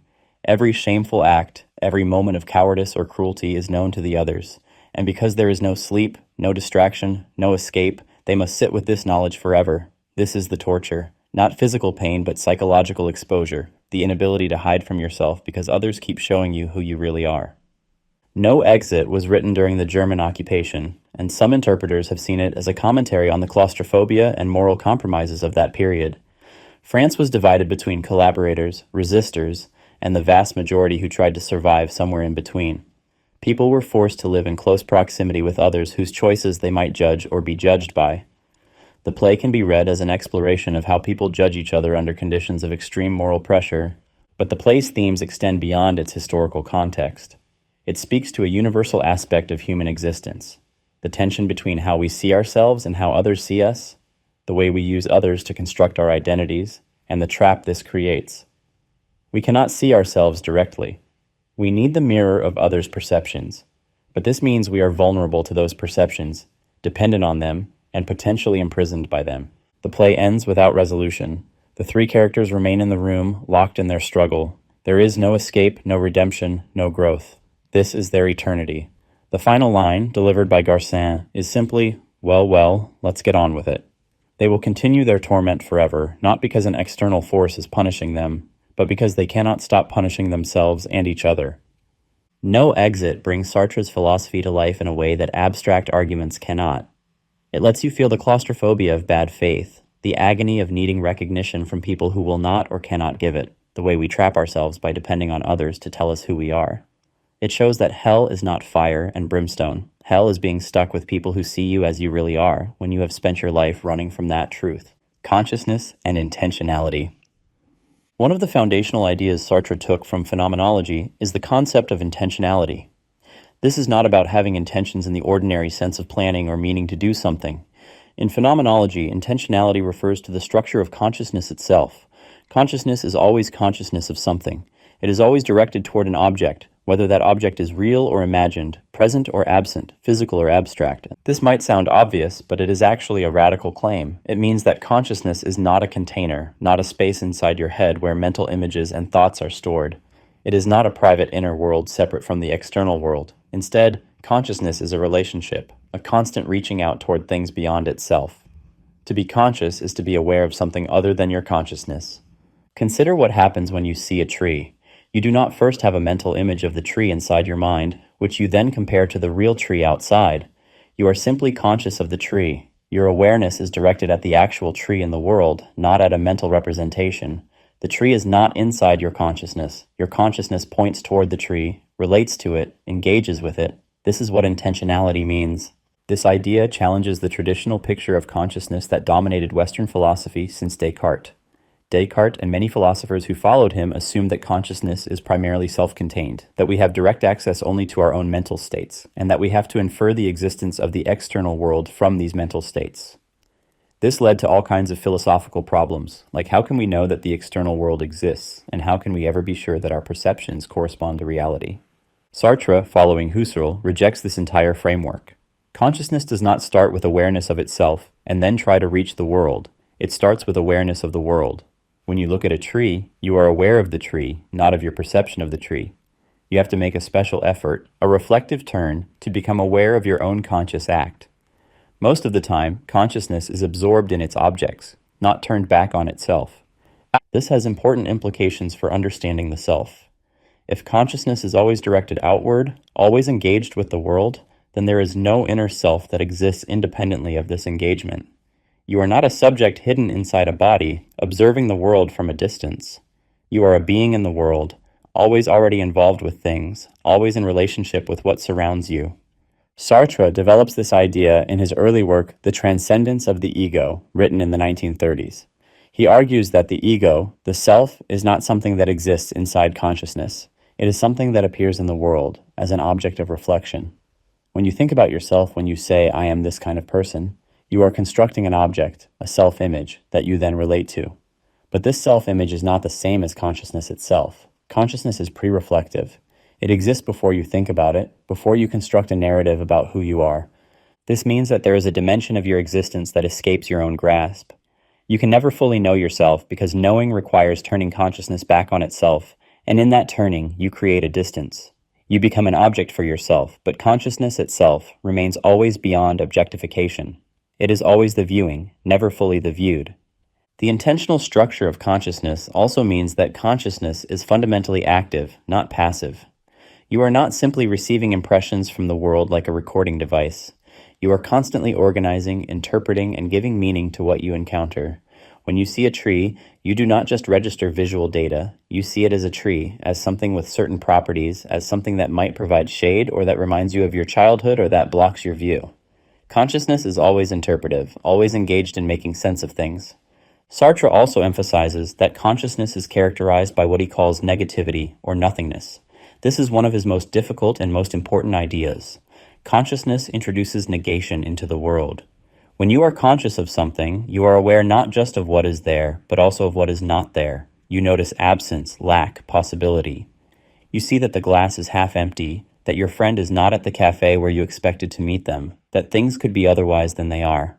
This capacity for negation is what makes freedom possible, because you can imagine things being different, because you can conceive of what is not yet real, you can act to change the world. You are not trapped in the present moment, not determined by what already exists. You can project yourself into the future, imagine possibilities, and work to bring them about. This is why Sartre says that consciousness is freedom. It is not that consciousness possesses freedom as a property. Consciousness is freedom in its very structure, because it can always transcend what is given and imagine what might be. The intentional structure of consciousness also creates a fundamental instability in human existence. Because consciousness is always directed at something other than itself, because it is always involved with the world, it can never achieve complete self-coincidence. You can never be yourself in the way that a rock is itself, fully present, without distance or division. You are always ahead of yourself, projecting into the future or behind yourself, reflecting on the past. You are never simply here, now, identical with your present state. This is why Sartre says that human beings are characterized by a lack of being. We are not complete. We are not finished. We are always in motion, always becoming, always reaching towards something we do not yet have. This lack is not a deficiency that could be filled. It is the structure of consciousness itself. To be conscious is to be incomplete, to be open to the world, to be defined by your projects and your relationships rather than by some fixed inner essence. Understanding consciousness as intentional also changes how we think about emotions, imagination, and other mental phenomena. These are not inner states that happen inside consciousness. They are ways of relating to the world, ways of being conscious of things. When you feel angry, you are not having an inner experience of anger. You are angry at something or someone. The anger is directed outward. It has an object. It is a way of engaging with the situation. Similarly, when you imagine something, you are not creating a mental picture inside your head. You are directing your consciousness towards something absent or unreal, making it present in a certain way. This approach to consciousness opens up new ways of understanding human existence. It means that you cannot understand yourself by looking inward, by introspection alone. You have to look at how you engage with the world, what you care about, what you project yourself toward, how you respond to others. Your identity is not hidden inside you, waiting to be discovered. It is created through your engagement with the world, through your actions and relationships, through the projects you commit to, and the values you uphold. Being in itself versus being for itself. At the heart of Sartre's most difficult work, Being and Nothingness, is a distinction between two fundamental modes of being in itself and being for itself. This distinction captures the difference between the kind of existence that objects have and the kind of existence that conscious beings have.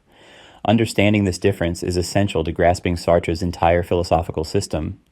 Being in itself describes the mode of existence of things that simply are. A rock, a tree, a table, these things exist in itself. They are what they are, fully and completely. A rock does not question its existence. It does not wonder what it should be or imagine being different. It simply is. It is identical with itself. It has no awareness, no distance from its own being. Its existence is dense, opaque, complete. Sartre describes being in itself as having several key characteristics. It is what it is, without distance or division. It does not refer beyond itself. It does not mean anything. It simply exists, brute and indifferent. When Roquentin in Nausea stares at the tree root and feels overwhelmed by its sheer existence, he is confronting being in itself. The root just is. There is nothing behind it, no deeper reason, no hidden meaning. Its existence is gratuitous, contingent, absurd. Being in itself is also passive. It does not act. It does not create itself. It does not choose. Things happen to it according to causal laws, but it does not initiate anything. A rock rolls down a hill because gravity pulls it, not because it decided to roll. It has no projects, no purposes, no possibilities. It exists in the present moment, determined by the forces acting on it, without any relationship to past or future, except as those are imposed from outside. Being for itself, by contrast, describes the mode of existence of conscious beings. Consciousness, as we discussed, is characterized by intentionality. It is always directed at something beyond itself. This creates a fundamental division within conscious existence. You are never simply what you are. You are always at a distance from yourself. You can reflect on yourself, question yourself, imagine being different. This distance, this gap, is what Sartre means by nothingness. Human beings are for themselves rather than in themselves because consciousness introduces negation into being. When you are aware of yourself, you are not identical with yourself. You can always step back, always ask whether you want to be what you are, always imagine other possibilities.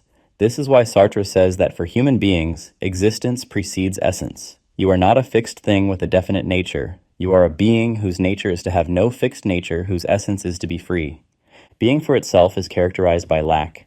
Unlike being in itself, which is complete and self-sufficient, being for itself is always incomplete. Consciousness is always reaching beyond itself, always engaged with what it is not, always projecting into the future. You are defined not by what you are, but by what you are trying to become, by your projects and your commitments. This makes human existence fundamentally unstable and dynamic. The relationship between being in itself and being for itself creates the basic tension of human existence. On one hand, we are conscious beings, free, capable of negation and transcendence. On the other hand, we have bodies. We exist in the physical world. We are subject to causal forces. We are neither pure consciousness nor pure thing. We are a strange hybrid, a being that is both in itself and for itself, a consciousness that exists in a body, a freedom that is always situated in specific circumstances. Sartre argues that human beings are constantly tempted to escape the burden of being for itself by trying to become in itself. We want to be complete, stable, fixed. We want to have a definite identity, a clear essence, a nature that would tell us what to do. This desire drives much of human behavior. When someone says this is just who I am, they are trying to treat themselves as in itself, as a thing with a fixed nature. This is bad faith, an attempt to deny freedom by pretending to be a thing. But the opposite temptation also exists. We sometimes try to be pure for itself, pure consciousness without any facticity, without any situation or embodiment. We imagine ourselves as completely free, unconstrained by circumstances, able to create ourselves out of nothing. This too is bad faith, because it denies the reality of our situation, the ways that our freedom is always exercised within constraints, within a body, within a social and historical context.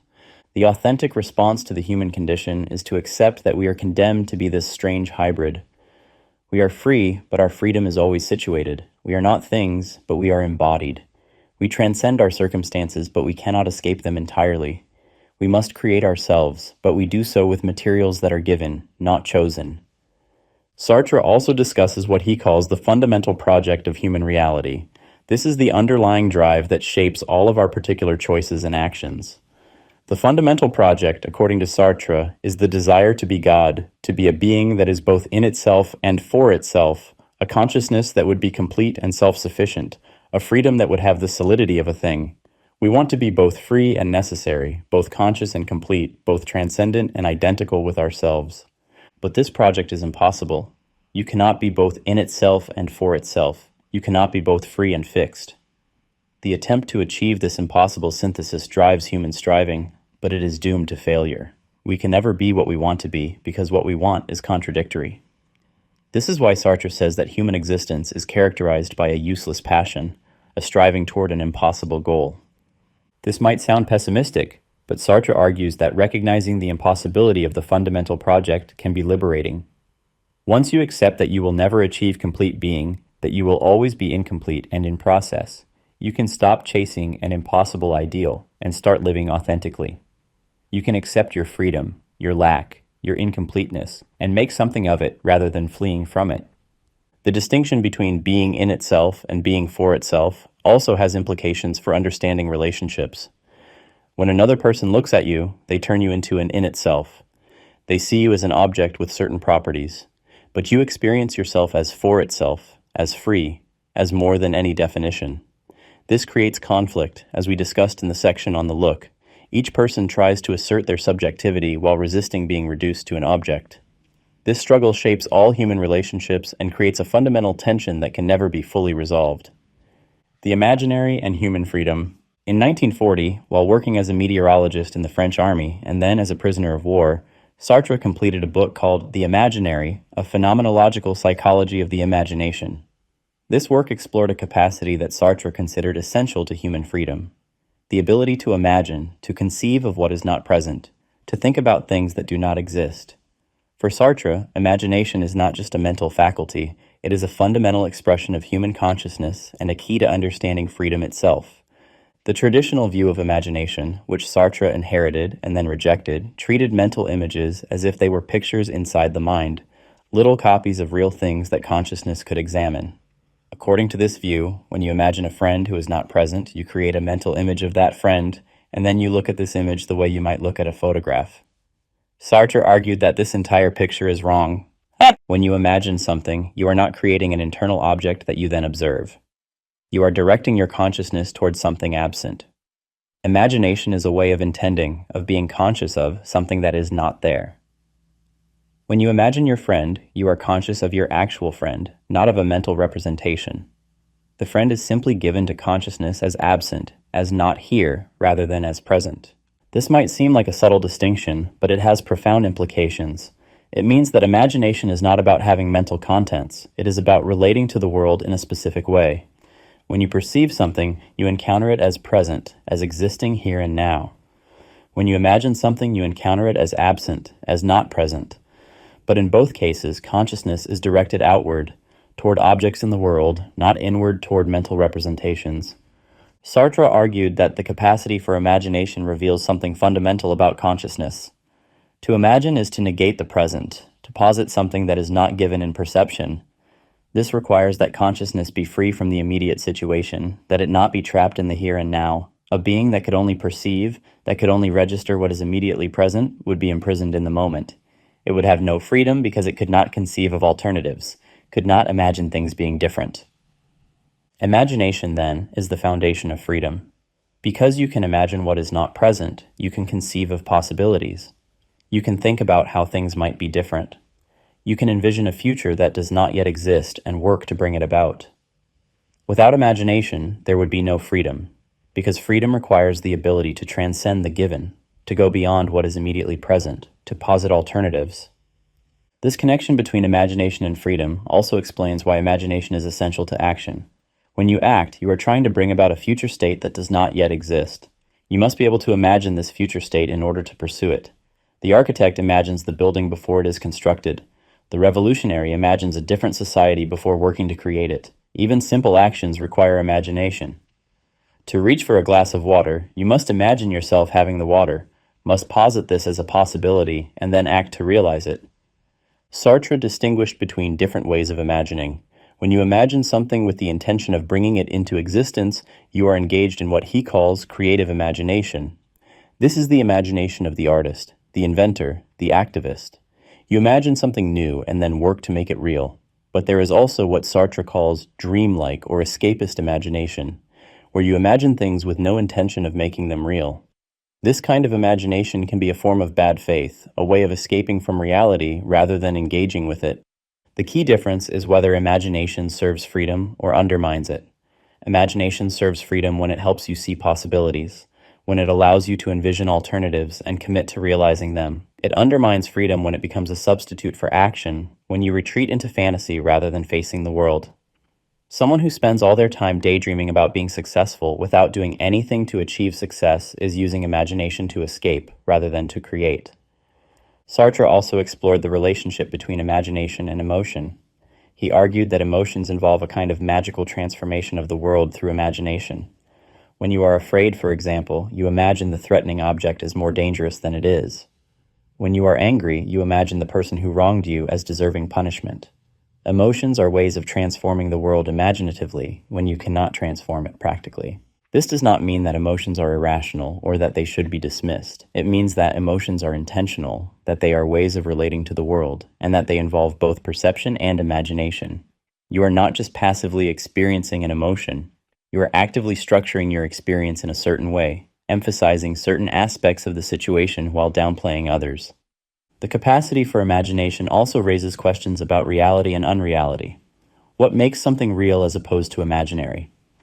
Sartre's answer is that real objects resist you, constrain you, impose themselves on you. When you perceive a wall, you cannot walk through it. It is there whether you like it or not. But when you imagine a wall, it has no such resistance. You can imagine it however you like. You can make it disappear or change its properties at will. Reality is what you cannot simply imagine away. This does not mean that imaginary objects have no reality at all. Works of art exist as physical objects, but their meaning, their aesthetic content, is imaginary. When you read a novel, the characters do not exist as real people, but they exist as imagined realities that can move you, teach you, transform how you see the world. The imaginary has its own kind of reality, its own effects, its own importance. Sartre believed that art occupies a unique position between the real and the imaginary. A painting is a real object, canvas and paint, but what it presents is imaginary. The landscape in the painting does not exist as a real place you could visit. It exists as an imaginary object that appears through the real object of the canvas. This is why art can be meaningful, why it can affect us deeply. It engages both our perception and our imagination, both our involvement with the real and our freedom to transcend it. The study of imagination also reinforced Sartre's view that consciousness is fundamentally free. Because consciousness can imagine, it can always step back from any given situation and conceive of alternatives. You are never simply stuck in the present. You can always imagine things being different, and this imaginative freedom is the basis for practical freedom. Even a prisoner in a cell can imagine freedom, can conceive of a different situation. And this imagination sustains the prisoner's sense of self as more than just the present circumstances. This is not to say that imagination alone is enough. Sartre was clear that freedom requires action, not just thought. Imagining a different world is pointless unless you commit to trying to create that world. But without imagination, such commitment would be impossible. You must first be able to conceive of something different before you can work to make it real. The capacity for imagination also connects to Sartre's ideas about time. Consciousness is not confined to the present moment. It can remember the past and anticipate the future. Both memory and anticipation involve imagination, the ability to make present what is not immediately given. When you remember, you imaginatively reconstruct the past. When you anticipate, you imaginatively project the future. This temporal structure of consciousness is essential to human freedom because it allows you to transcend the immediate moment. Imagination, then, is not a luxury or a mere mental curiosity. It is central to what makes us human. It is the capacity that allows us to be free, to act, to create meaning, to transcend our circumstances. Without imagination, we would be trapped in the present like animals, responding to immediate stimuli without the ability to conceive of alternatives. With imagination, we can dream, plan, create, and transform both ourselves and the world around us. Emotions as magical transformations. In 1939, Sartre published a short work called Sketch for a Theory of the Emotions. In it, he challenged the prevailing scientific and philosophical views of emotion and offered an existentialist alternative. Rather than treating emotions as passive states that simply happen to us, as physiological reactions or as irrational interruptions of rational thought, Sartre argued that emotions are intentional and meaningful. They are ways we relate to the world, strategies we adopt when we cannot deal with a situation through normal means. The traditional scientific approach to emotion, which Sartre criticized, treated emotions as bodily reactions that are caused by external stimuli. You see a bear, your heart rate increases, adrenaline is released, and you feel fear. The emotion is essentially a set of physiological changes that occur automatically. Consciousness registers these changes after the fact. You feel afraid because your body is already in a state of fear response. Sartre rejected this model.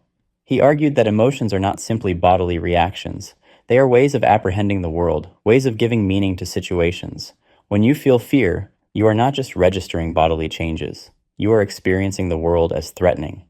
The bear is not just an object that causes certain physiological effects. It appears to you as dangerous, as something to flee from. Your consciousness structures the situation in a specific way. But Sartre went further. He argued that emotions involve what he called a magical transformation of the world. This is one of his most striking and unusual claims. What he means is that when you cannot deal with a situation through practical action, through normal problem solving and rational behavior, you transform the situation emotionally. You change how it appears to you, not through actual change in the world, but through a shift in consciousness. Consider an example Sartre gives. You are reaching for a bunch of grapes that hangs just out of reach. You try to get them, but you cannot. At this point, you have a few options. You could get a ladder, you could ask someone for help, you could jump higher. These are all practical responses. But suppose none of these options work. The grapes remain out of reach, and you are frustrated. Suddenly you declare that the grapes are probably sour anyway, that you did not really want them. This is an emotional transformation of the situation. You change the meaning of the grapes.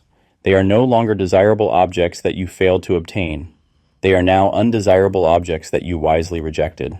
This is what Sartre means by magical transformation. You cannot actually change the grapes or your physical situation, so you change how the situation appears to you. You transform the meaning emotionally. This is not a rational response. It is not based on any new information about the grapes. It is a way of dealing with difficulty by changing how you relate to the world. Sartre analyzes several emotions using this framework. Fear, for example, is a way of dealing with danger by attempting to negate it magically.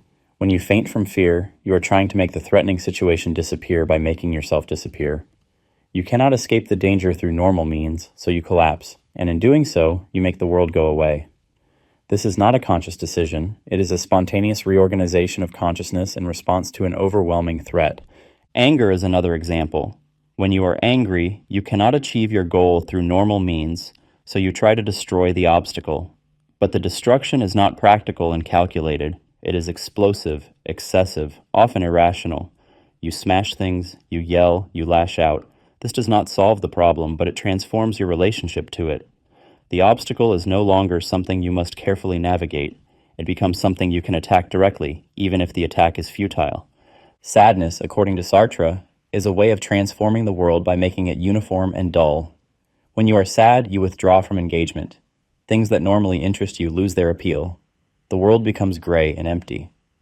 This is not because the world has actually changed. It is because you have changed your relationship to it. You cannot deal with a loss or disappointment through action, so you transform the world emotionally, making everything seem equally unimportant so that the loss does not stand out. Sartre's analysis suggests that emotions are not simply things that happen to us against our will. They are ways we engage with the world, strategies we adopt, though not necessarily consciously or deliberately. You choose your emotions in a certain sense, though not in the way you choose to raise your hand or to speak a sentence. The choice is spontaneous, pre-reflective, an immediate response to a situation where practical action seems impossible or inadequate.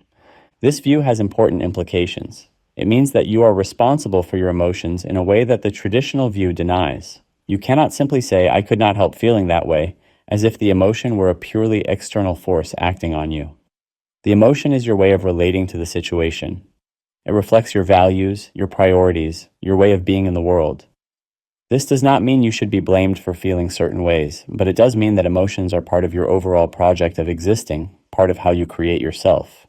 Critics have argued that Sartre's theory of emotions is too intellectualist, that it overemphasizes consciousness and choice while underemphasizing the bodily and involuntary aspects of emotion. They point out that emotions often feel like things that happen to us, not things we do. Sartre would respond that this feeling is part of the structure of emotion, that emotions involve a kind of spontaneous self-deception where consciousness hides from itself the fact that it is choosing this way of relating to the world. Sartre's theory also suggests that emotions are revealing. They show you what matters to you, what you care about, how you structure your world.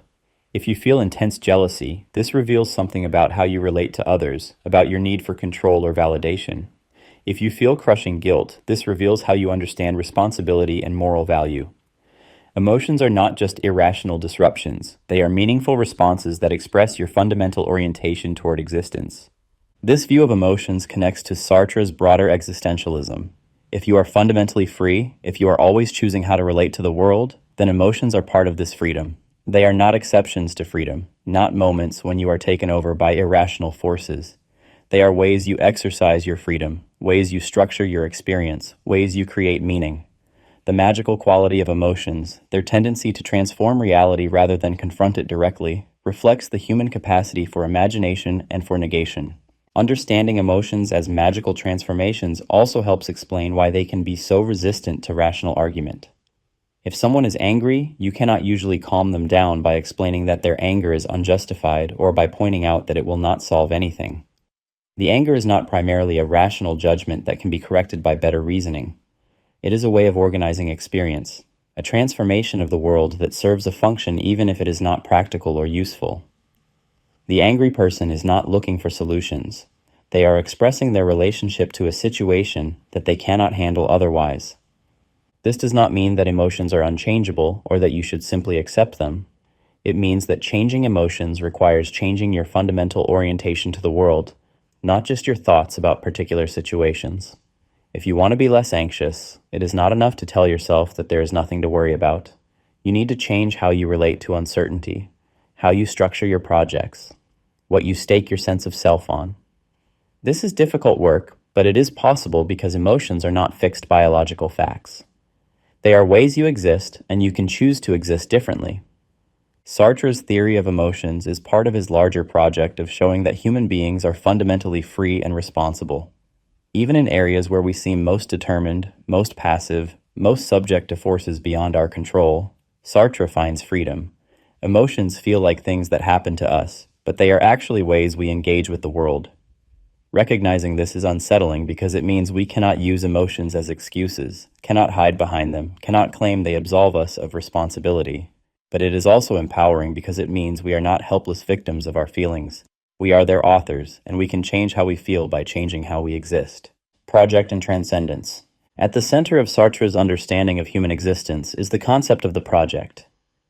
Human beings are not static entities with fixed properties. We are always in motion, always reaching beyond our current situation towards something we are trying to achieve or become. This forward-directed movement, this constant transcendence of the given, is what Sartre means by project. A project is not necessarily a plan in the ordinary sense. It is not always conscious or explicit. The project is your fundamental orientation toward the future, the way you organize your actions and choices around certain goals or values. Your project might be to become a successful artist, to be a good parent, to live freely, to gain recognition, to make a difference. Or it might be something less noble, to dominate others, to avoid responsibility, to maintain comfort at all costs. Whatever form it takes, the project is the organizing principle of your existence. Sartre argued that to be human is to be engaged in a project. You cannot simply exist in the present moment like a rock or a tree. You are always projecting yourself forward, always choosing, always acting in light of some future you are trying to bring about. Even when you seem to be doing nothing, even when you are resting or drifting, you are still engaged in some project, perhaps the project of avoiding demands or maintaining a certain self-image. The concept of project is closely related to transcendence. Transcendence does not mean going beyond the physical world to some spiritual realm. It means going beyond the given, surpassing your current situation, reaching toward what is not yet real. Every action is a transcendence because every action aims at changing something, at bringing about a future state that does not currently exist. When you reach for a glass of water, you transcend your current thirsty state toward a future state where you have quenched your thirst. This constant transcendence is what distinguishes human existence from the existence of objects. Objects are what they are. They do not transcend themselves. They do not project into the future. A rock is just a rock, fully present, fully actual. But a human being is never just what they are in the present moment. You are always also what you are trying to become, what you are working toward, what you project yourself to be. Your identity is not confined to your current state. It includes your possibilities, your projects, your commitments. Sartre described this by saying that human beings are always ahead of themselves. You are not located entirely in the present. Part of you is in the future, in the form of your projects and possibilities. When you think about who you are, you cannot separate your current situation from what you are trying to achieve. A student is not just someone who currently attends classes. A student is someone who is working toward a degree, toward knowledge, toward some future goal. The project defines the identity. This also means that human existence is characterized by incompleteness. You are never finished, never complete, never simply done. There is always something more you are trying to achieve, some gap between what you are and what you project yourself to be. This gap is not a deficiency that could be filled once and for all. It is the structure of human existence itself. To be human is to be incomplete, to be defined by this ongoing movement toward the future. The concept of project also helps explain continuity in human life. Why are you the same person over time when you are constantly changing? Sartre's answer is that you maintain a continuous project. Your actions hang together because they are all organized around certain fundamental goals or values. The student who studies, attends classes, writes papers, and takes exams is engaged in a unified project of completing their education. The individual actions make sense as part of this larger pattern. But projects can change. You can abandon one project and adopt another. This is what happens in major life transitions, in conversions, in moments of radical choice. You decide that the person you have been trying to become is not who you want to be anymore. You adopt new values, new goals, new ways of organizing your existence. This is possible because you are free, because you are not bound to any particular project by your nature or your past. Sartre distinguished between authentic and inauthentic projects. An authentic project is one you have genuinely chosen, one that reflects your own values and commitments. An inauthentic project is one you have adopted because of social pressure, because of others' expectations, because you are fleeing from your freedom. Many people spend their lives pursuing projects they never really chose, working toward goals that were handed to them by parents, by society, by circumstance. This is a form of bad faith. The concept of project also has a social dimension. Your individual project is always embedded in a larger social and historical context. You are not a solitary consciousness creating yourself out of nothing. You are born into a world with existing structures, institutions, meanings. Your projects are shaped by these structures, even as you may work to change them. The aspiring artist is shaped by the art world that already exists, by the traditions and institutions that define what art is and how it is valued. Sartre came to emphasize this social dimension more in his later work, particularly as he engaged with Marxism. He argued that individual projects cannot be understood in isolation from the material and social conditions in which they are formed. A worker's project of survival and dignity is constrained by economic structures. A colonized person's project of liberation is shaped by the history of imperialism and resistance. Freedom is always situated, always exercised within a context that you did not choose but must nevertheless navigate. This raises the question of whether there is a fundamental project that underlies all particular projects. Sartre suggested that the ultimate project of human existence is the attempt to become a being that is both in itself and for itself, a consciousness that would be complete and self-sufficient. We want to be free but also stable, conscious but also complete, transcendent but also grounded. This fundamental project drives all of our specific projects, but it is impossible to achieve. We can never be both fully free and fully fixed, both conscious and complete. Recognizing this impossibility is part of authentic existence. You cannot achieve the ultimate synthesis you desire, but you can accept this and commit to projects that reflect your genuine values rather than fleeing into illusions. You can embrace the incompleteness of human existence, the constant movement toward the future, the perpetual gap between what you are and what you project yourself to be. The concept of project also helps explain moral responsibility. You are responsible not just for your actions, but for your projects, for the fundamental orientation you give to your existence. If your project is selfish or destructive, you cannot escape responsibility by saying that individual actions seem justified in the moment. The actions express a larger pattern, a fundamental choice about how to exist. Changing your life requires changing your fundamental project, reorienting yourself toward different values and goals. Sartre believed that understanding yourself as engaged in a project is liberating. It means you are not trapped by your past or your circumstances. You can always adopt a new project, redefine what you are working toward, change the direction of your life. The future is open, and your freedom consists precisely in this ability to project yourself toward new possibilities. You are not what you have been. You are what you are trying to become, and you have the power to change what that is. Literature is action. For Sartre, writing was never simply a matter of aesthetic creation or personal expression. It was a form of action, a way of engaging with the world and taking responsibility for the society in which he lived. This view of literature as action, as committed engagement, shaped his entire career as a writer and became central to his understanding of the intellectual's role in society. Sartre developed this view most fully in a series of essays published in 1948 under the title What is Literature? In these essays, he argued that prose writing is fundamentally different from other art forms because of its relationship to meaning and communication. While a painter works with colors and shapes that can be appreciated for their own sake, a prose writer works with language, and language is inherently meaningful. Words point beyond themselves. They communicate ideas, describe situations, make arguments. This means that prose cannot be purely aesthetic. It is always engaged with the world, always making claims, always positioned within a social and historical context.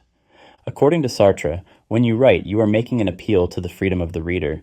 You are asking them to collaborate with you in creating the meaning of the work. Reading is not a passive reception of information. It is an active process where the reader brings the text to life, fills in what is implied, interprets what is ambiguous, engages with the ideas presented. This means that writing is an act of communication between two freedoms, the freedom of the writer and the freedom of the reader. This collaborative nature of literature has ethical implications. When you write, you are addressing the reader as a free being, capable of understanding and judgment. You are appealing to their capacity to think, to question, to decide. This means you must write honestly, without manipulation or deception. You must present the world as you see it and trust the reader to engage with your vision critically and freely. To manipulate the reader, to use rhetoric to bypass their judgment, would be to treat them as an object rather than as a free subject. Sartre argued that prose literature is necessarily committed, necessarily engaged with the political and social questions of its time. You cannot write about human beings without writing about freedom, oppression, justice, responsibility. Even if you try to write purely aesthetic works, even if you claim to be above politics, you are still making a choice. The choice to ignore injustice is itself a political stance. The choice to focus on beauty while people suffer is a statement about what matters. There is no neutral position, no escape from engagement. This led Sartre to be critical of what he called art for art's sake, the idea that literature should be concerned only with beauty, form, and aesthetic experience. He saw this as a form of bad faith, a way for writers to avoid their responsibility. If you have the power to communicate, to reach an audience, to shape how people think about the world, then you have a responsibility to use that power honestly and for good ends. To retreat into pure aesthetics is to abandon this responsibility. Sartre's own literary work embodied this commitment. His novels, plays, and essays all engaged with philosophical and political questions. Nausea explored the absurdity of existence. No Exit examined human relationships and self-deception. The Age of Reason trilogy dealt with freedom and moral choice in the context of World War II. His plays often addressed contemporary political issues, from resistance during the occupation to decolonization in the post-war period. But Sartre's view of committed literature was not simple propaganda. He was critical of what he called tendency literature, works that simply illustrated a political message without exploring the complexity of human experience. Good committed literature, he argued, must engage with the ambiguity and difficulty of moral and political questions. It must present situations where choices are hard, where values conflict, where there are no easy answers. It must respect the reader's freedom by allowing them to think through the problems rather than telling them what to think. Sartre also believed that different historical situations demand different forms of commitment. In Nazi-occupied France, commitment meant resistance, even if only symbolic. After the war, commitment meant engaging with questions of decolonization, economic justice, and the Cold War. The writer's responsibility is to address the pressing questions of their time, not to retreat into timeless abstractions or historical subjects that allow comfortable distance. This view brought Sartre into conflict with other writers and intellectuals. Some accused him of subordinating art to politics, of treating literature as merely instrumental. Others argued that his view was too restrictive, that it would exclude many valuable forms of writing. Sartre responded that he was not prescribing what writers must do, but describing what writing actually is when understood properly. Prose is always engaged with meaning, always communicative, always part of a social world. Recognizing this is not a limitation. It is an acknowledgement of the power and responsibility that come with being a writer. Sartre's idea of committed literature also extended to the question of audience. Who are you writing for? What readers are you addressing? These are not neutral technical questions. They are political questions. If you write only for a small elite audience of other intellectuals, you are making a choice about whose freedom matters, whose engagement you seek. Sartre argued that writers should try to reach the widest possible audience, should write in ways that are accessible without being simplistic. This commitment to accessibility sometimes put him at odds with more experimental modernist writers who valued difficulty and formal innovation. Sartre believed that clarity was an ethical virtue, that you owe it to your readers to make your meaning as clear as possible. This did not mean dumbing down or avoiding complexity. It meant taking responsibility for communication, for making sure that the difficulty comes from the subject matter rather than from unnecessary obscurity. Sartre also explored the relationship between literature and philosophy. He wrote both philosophical essays and literary works, and he saw them as complementary rather than separate. Philosophy deals with concepts abstractly, systematically, rigorously. Literature deals with concrete situations, particular characters, lived experience. Both are necessary for a full understanding of human existence. Philosophy can articulate general truths, but literature can show what those truths feel like, what they mean in practice, how they manifest in individual lives. This is why Sartre wrote novels and plays as well as philosophical treatises. He wanted to explore existentialism not just as an abstract theory, but as a lived reality. He wanted readers to feel the anguish of freedom, to experience the tension of bad faith, to confront the difficulty of moral choice. Literature could do this in ways that philosophy alone could not. The idea of literature as action also meant that Sartre took seriously the consequences of what he wrote. He knew that his words had effects, that they influenced how people thought and acted. This made him careful, though not always careful enough by his own later admission. He sometimes supported political positions that he later regretted, sometimes used his platform in ways that were counterproductive, but he never stopped believing that writers have a responsibility to engage, to take stands, to use their voice for what they believe is right. In his later years, Sartre continued to argue that literature must be committed, but he became more aware of the ways that literature is constrained by social and economic structures. Who gets to write? Who gets published? Who gets read? These are not just questions of individual talent or effort. They are shaped by class, by education, by access to cultural capital. The writer's freedom, like all freedom, is situated within structures that enable some voices and silence others. Despite these constraints, Sartre maintained that literature has a unique power. It can make the invisible visible. It can give voice to those who are silenced. It can challenge the narratives that justify oppression. It can open up new possibilities for thinking and acting. This power comes with responsibility, and accepting that responsibility is what it means to be a committed writer, an intellectual engaged with the world rather than withdrawn from it. Marxism and existentialism. In the 1950s, Sartre undertook a major intellectual project, attempting to reconcile existentialism with Marxism. This might seem like an unlikely pairing. Existentialism emphasizes individual freedom, subjective experience, and personal responsibility. Marxism emphasizes material conditions, historical forces, and collective struggle. But Sartre believed that these two philosophies needed each other, that neither alone could fully account for human existence and social change. Sartre's engagement with Marxism deepened after World War II as he became more politically active.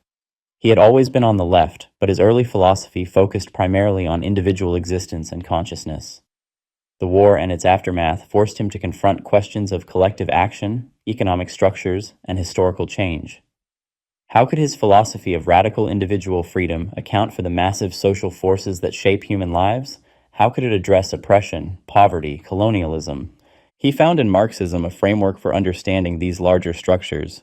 Marx had argued that human life is fundamentally shaped by material conditions, particularly by how societies organize production and distribute resources.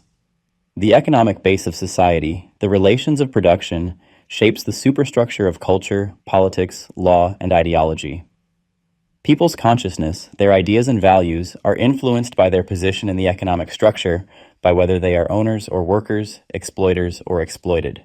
This analysis seemed to contradict Sartre's insistence on absolute freedom. If your consciousness is shaped by material conditions, if your ideas reflect your class position, then how can you be truly free? How can you create yourself through your choices if those choices are determined by economic forces beyond your control? This was the tension Sartre needed to resolve. His answer, developed most fully in Critique of Dialectical Reason, published in 1960, was that Marxism and existentialism address different but complementary dimensions of human reality. Marxism is right that material conditions constrain and shape human life. You are born into a specific class, a specific society, a specific historical moment. These circumstances limit what is possible for you, what you can imagine, what choices are available. You cannot simply transcend your situation through individual willpower. But Sartre argued that Marxism had become too deterministic, too mechanical. It treated human beings as products of their material conditions, as if consciousness were simply a reflection of economic position with no autonomy or creativity. This crude materialism, which Sartre associated with Soviet Marxism, lost sight of human agency, of the fact that people make history even as they are constrained by circumstances.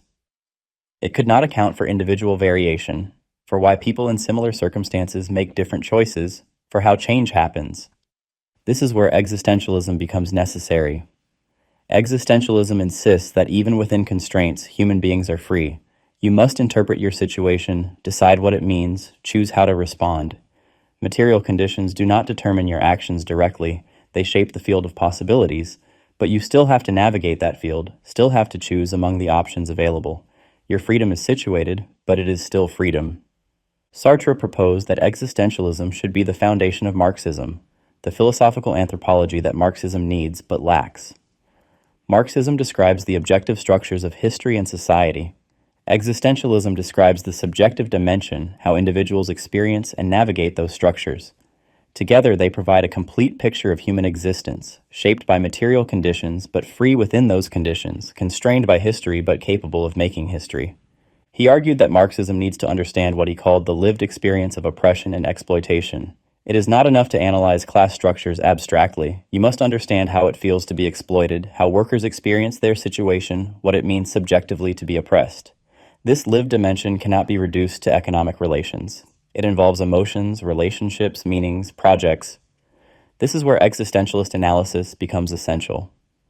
Sartre also used existentialist concepts to analyze collective action. How do individuals become a group? How do separate people with different interests come to act together for a common goal? He introduced the concept of the group infusion, a moment when individuals transcend their separation and unite around a shared project. This might happen in a revolutionary situation when people suddenly recognize their common enemy and their common interest. The group infusion is not a mere collection of individuals. It is a new form of collective subjectivity. But Sartre recognized that such moments are unstable. Groups that form in revolutionary fervor tend to ossify into institutions, bureaucracies, hierarchies. The collective freedom that characterized the group infusion gets replaced by structures that constrain and control. This is the dialectic of group formation, from seriality, where individuals are isolated and powerless, to the group infusion, where collective action becomes possible, to the institution, where the group becomes a structure that limits freedom. This analysis helped explain why revolutionary movements so often lead to authoritarian regimes. The initial moment of collective liberation, where people unite to overthrow oppression, gives way to the need for organization, for leadership, for rules. The organization becomes an end in itself, and the freedom it was meant to serve gets subordinated to the survival and power of the institution. Sartre saw this happening in the Soviet Union and in other communist states. His relationship with Marxism and with communist parties was complicated and changed over time. In the 1950s, he was sympathetic to the Soviet Union and critical of anti-communist positions, which he saw as serving Western imperialism. He argued that despite its flaws, the Soviet Union represented the best hope for social justice and for opposing capitalism.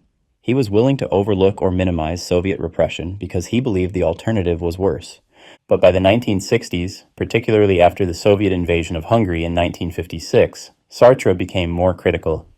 He broke with the French Communist Party and began to articulate a more independent socialist position. He still believed in the Marxist analysis of capitalism and in the need for collective action to achieve social justice, but he rejected the authoritarian forms that socialism had taken in practice. He argued for a socialism that would preserve individual freedom, that would be democratic and participatory rather than bureaucratic and repressive. This later position reflected his attempt to synthesize existentialism and Marxism more successfully. Freedom and social justice are not opposed. A truly free society would be one where material conditions allow everyone to develop their capacities, where economic structures do not force people into exploitative relations. Conversely, social justice requires respect for individual freedom, for the creativity and agency of each person. A socialism that crushes individual freedom in the name of collective good has betrayed its own values. Critics from both sides attacked Sartre's synthesis. Orthodox Marxists argued that he had diluted Marxism with bourgeois individualism, that his emphasis on freedom ignored the reality of material determination. Existentialists and liberals argued that he had compromised his commitment to freedom by embracing a philosophy that treats individuals as products of their circumstances. Sartre spent years trying to work out a position that could satisfy both sets of concerns, but he never completed his philosophical synthesis. The second volume of Critique of Dialectical Reason remained unfinished at his death. Despite these difficulties, Sartre's engagement with Marxism produced important insights. He showed that freedom and determination are not simple opposites, but exist in a complex dialectical relationship. He demonstrated that individual and collective dimensions of existence cannot be separated, that understanding one requires understanding the other. And he insisted that philosophy must engage with history, with material reality, with the concrete struggles of oppressed people, not retreat into abstract speculation. The committed intellectual. Throughout his life, Sartre embodied a particular vision of what an intellectual should be. He was not content to simply write books and teach students. He believed that intellectuals have a responsibility to engage with the public, to take political stands, to use their knowledge and platform to challenge injustice. This vision of the committed intellectual became one of his most influential and controversial legacies. Sartre defined the intellectual as someone who meddles in what does not concern them. This might sound dismissive, but he meant it seriously. The intellectual is not a specialist who stays within their narrow field of expertise. The intellectual is someone who uses their capacity for critical thinking to address issues beyond their technical competence. A physicist who speaks out against nuclear weapons, a philosopher who joins labor struggles, a writer who denounces colonialism. These are intellectuals because they refuse to stay in their lane, refuse to separate knowledge from action. This definition implies that being an intellectual is not simply a matter of having advanced education or producing scholarly work. It is a matter of taking a certain stance toward society, accepting a certain responsibility.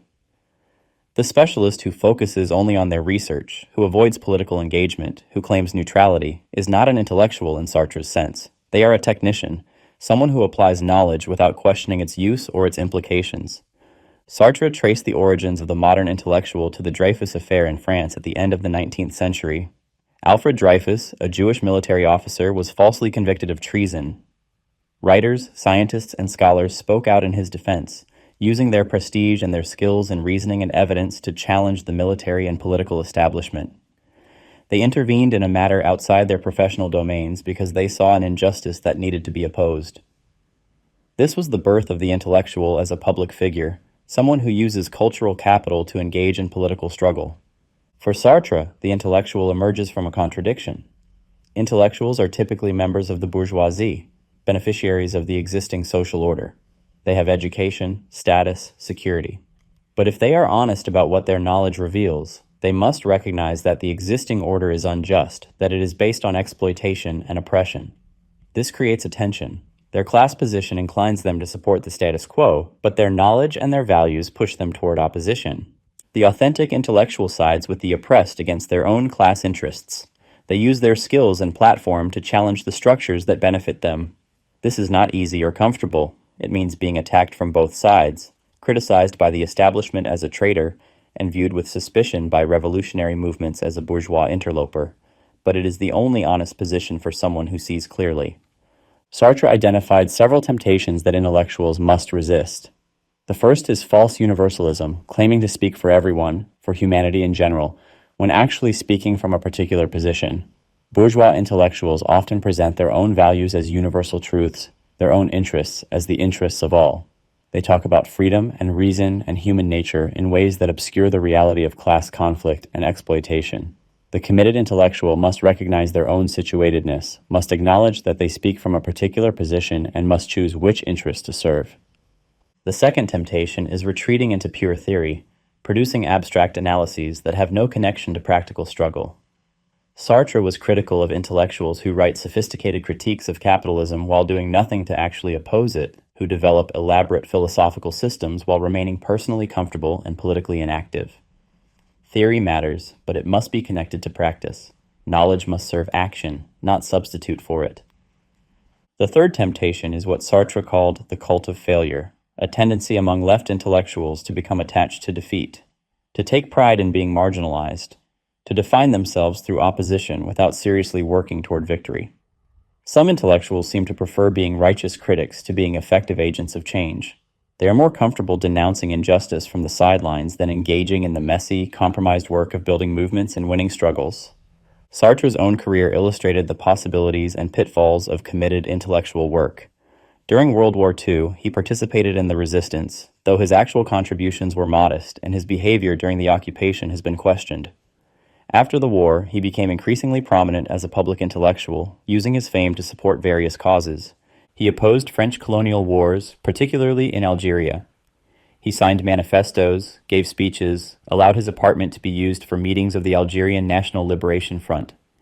This brought him into direct conflict with the French state. His apartment was bombed twice by right-wing extremists. He was threatened with arrest, but he continued to speak out, using his prestige to legitimize the cause of Algerian independence and to challenge French public opinion. He traveled extensively, often to places where his presence carried political weight. He visited Cuba after the revolution and expressed support for Castro. He went to the Soviet Union multiple times, initially praising it but later becoming more critical. He traveled to China, to Egypt, to various countries in Africa and Latin America. These trips were not simply tourism. They were political acts, demonstrations of solidarity, ways of using his fame to draw attention to struggles he supported. Sartre also intervened in more localized conflicts. He supported student movements, most famously during the May 1968 uprising in France when students and workers briefly united in a massive protest movement that nearly toppled the government. Sartre spoke at the Sorbonne, sold leftist newspapers on the street, and wrote in support of the movement. He was in his 60s by then, a famous and established figure, but he sided with the young radicals against the institutions that had honored him. He used his platform to support dissidents and prisoners. When members of the Maoist group La Cause du Peuple were arrested, Sartre became the symbolic editor of their newspaper, daring the government to arrest him, knowing they would be reluctant to imprison such a prominent figure. He visited Baader-Meinhof prisoners in Germany to protest their treatment. He signed countless petitions, gave countless interviews, lent his name to countless causes. This constant political engagement led some to accuse Sartre of naivety, of supporting authoritarian regimes, of being used by movements he did not fully understand. These criticisms had some validity. Sartre made mistakes. He was sometimes too quick to endorse revolutionary movements without adequately examining their methods or goals. He sometimes let his anti-imperialism lead him to minimize the oppression carried out by Soviet-aligned regimes. He sometimes prioritized symbolic gestures over careful analysis. But Sartre argued that making mistakes through engagement was better than avoiding mistakes through detachment.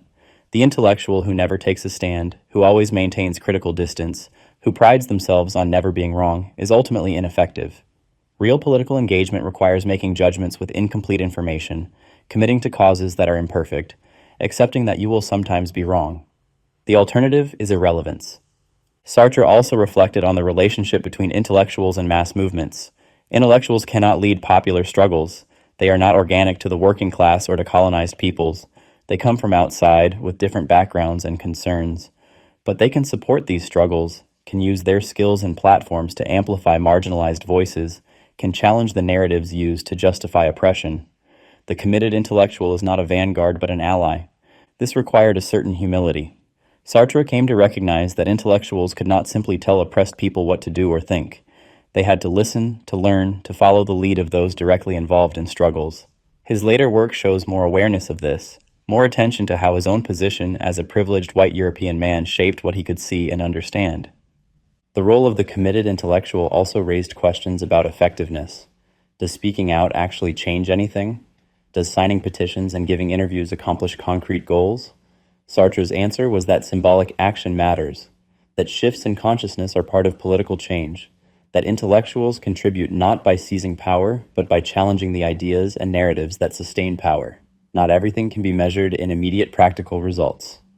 In his essay, A Plea for Intellectuals, written in the late 1960s, Sartre summarized his view. The intellectual must be both inside and outside the system, benefiting from it but opposing it, using the privileges of education and status to challenge the structures that grant those privileges. This is an uncomfortable position, full of contradictions and tensions, but these contradictions are productive. They force the intellectual to constantly question themselves, to remain honest about their position, to avoid the complacency that comes from either full acceptance or full rejection of society. Sartre's vision of the committed intellectual has been both celebrated and criticized. Supporters see him as a model of intellectual courage and integrity, someone who refused to separate thought from action, who risked his safety and reputation for his principles. Critics see him as arrogant and hypocritical, enjoying the comforts of bourgeois life while preaching revolution, supporting authoritarian movements while celebrating freedom, using his platform for self-aggrandizement as much as for justice. Both views contain truth. Sartre was both admirable and flawed, both courageous and naive, both insightful and blind. But his insistence that intellectuals have responsibilities beyond their careers, that knowledge must serve justice, that privilege creates obligations, remains powerful. In an era when many intellectuals retreat into specialization or cynicism, Sartre's example of commitment, with all its complications and contradictions, continues to challenge and inspire. Legacy Existentialism Today. Jean-Paul Sartre died on April 15, 1980 in Paris. His funeral drew tens of thousands of people, a massive crowd that filled the streets as his coffin was carried to the cemetery. It was a measure of his impact, not just as a philosopher, but as a public figure who had shaped intellectual and political life for decades. But the question of his legacy, of what remains relevant in his work, is more complicated than the size of his funeral might suggest. In the decades since his death, Sartre's reputation has gone through significant shifts. In the immediate post-war period, existentialism was a cultural phenomenon. Young people across Europe and America read his books, attended his lectures, discussed his ideas in cafes. Existentialism became associated with a particular aesthetic and lifestyle. Black turtlenecks, smoky jazz clubs, a mood of alienation and rebellion. This popularization sometimes obscured the philosophical depth of Sartre's work, reducing it to slogans and poses. By the 1960s and 1970s, Sartre's dominance in French intellectual life was being challenged. New movements emerged: structuralism, post-structuralism, deconstruction. Thinkers like Michel Foucault, Jacques Derrida, and Gilles Deleuze offered different frameworks for understanding human existence and society. They criticized Sartre's emphasis on the subject, on consciousness, on individual freedom. They argued that he had not adequately accounted for how language, power, and discourse shape what seems like free choice. These criticisms had force. Sartre's early work, particularly Being and Nothingness, does focus heavily on individual consciousness and tends to downplay the ways that social structures operate beneath conscious awareness. His insistence on absolute freedom can seem naive in light of insights about how deeply we are shaped by factors beyond our control, by language that we did not create, by unconscious desires that we do not choose, by power relations that precede our existence. After Sartre's death, his work went into a period of relative eclipse, at least in academic philosophy. The new generation of French thinkers had moved on. In Anglo-American philosophy, existentialism was never central, and Sartre's work was often dismissed as too literary, too unsystematic, too political. For a couple of decades, it seemed that Sartre might become a historical footnote, an important figure in mid-20th century thought, but not someone whose ideas remained vital. But more recently, there has been a resurgence of interest in Sartre's work. Several factors have contributed to this. One is a growing dissatisfaction with approaches that emphasize structure and discourse at the expense of agency and experience. While it is important to recognize how we are shaped by forces beyond our control, there is also value in Sartre's insistence that we are not simply products of these forces, that we have the capacity to resist, to choose, to create ourselves within constraints. Another factor is renewed attention to the phenomenological tradition that Sartre drew from. Phenomenology offers resources for understanding consciousness, embodiment, and lived experience that complement other approaches. Sartre's phenomenological analyses, particularly in his early work, remain insightful and continue to influence contemporary philosophy of mind, cognitive science, and psychology. Sartre's political and ethical thought has also found new relevance. His analyses of oppression, of the look, of bad faith, speak to contemporary concerns about identity, recognition, and authenticity. His insistence that freedom is always situated, always constrained by circumstances, provides a middle ground between naive individualism and deterministic structuralism. You are shaped by your circumstances, but you still have choices about how to respond. In feminist philosophy, Sartre's influence continues through Simone de Beauvoir's work. The Second Sex drew heavily on Sartrean concepts, particularly the ideas of the other and of becoming rather than being. Contemporary feminists continue to engage with these ideas, even as they critique aspects of both Sartre's and Beauvoir's analyses. The existentialist emphasis on constructed identity, on the way we are made into certain types of people through social processes, remains central to feminist and queer theory. In critical race theory and post-colonial thought, Sartre's later work on colonialism and racism has received renewed attention. His Black Orpheus essay and his preface to Frantz Fanon's The Wretched of the Earth engaged with questions of racial identity and anti-colonial struggle, while these texts have been criticized for sometimes centering the white European perspective. They also contain insights about how oppression operates and how liberation might be achieved. Sartre's emphasis on commitment and engagement remains relevant to debates about the role of intellectuals and the relationship between theory and practice. In an academic culture that often rewards specialization and detachment, Sartre's insistence that thinkers must engage with the world, must take stands, must connect their work to practical struggles, continues to challenge and provoke. The question of what intellectuals owe to society, of how to balance critical distance with political commitment, has not been resolved. The existentialist themes that Sartre explored also resonate with contemporary concerns. The experience of anxiety, of meaninglessness, of alienation, these are not relics of mid-20th century Europe. They remain features of modern life, perhaps intensified by social media, by economic precarity, by environmental crisis. Sartre's analyses of how people respond to these conditions, how they seek escape or face them authentically, continue to speak to lived experience. His concepts of bad faith and authenticity have been taken up in popular psychology and self-help literature, often in simplified forms. While this popularization can distort his ideas, it also testifies to their continued resonance.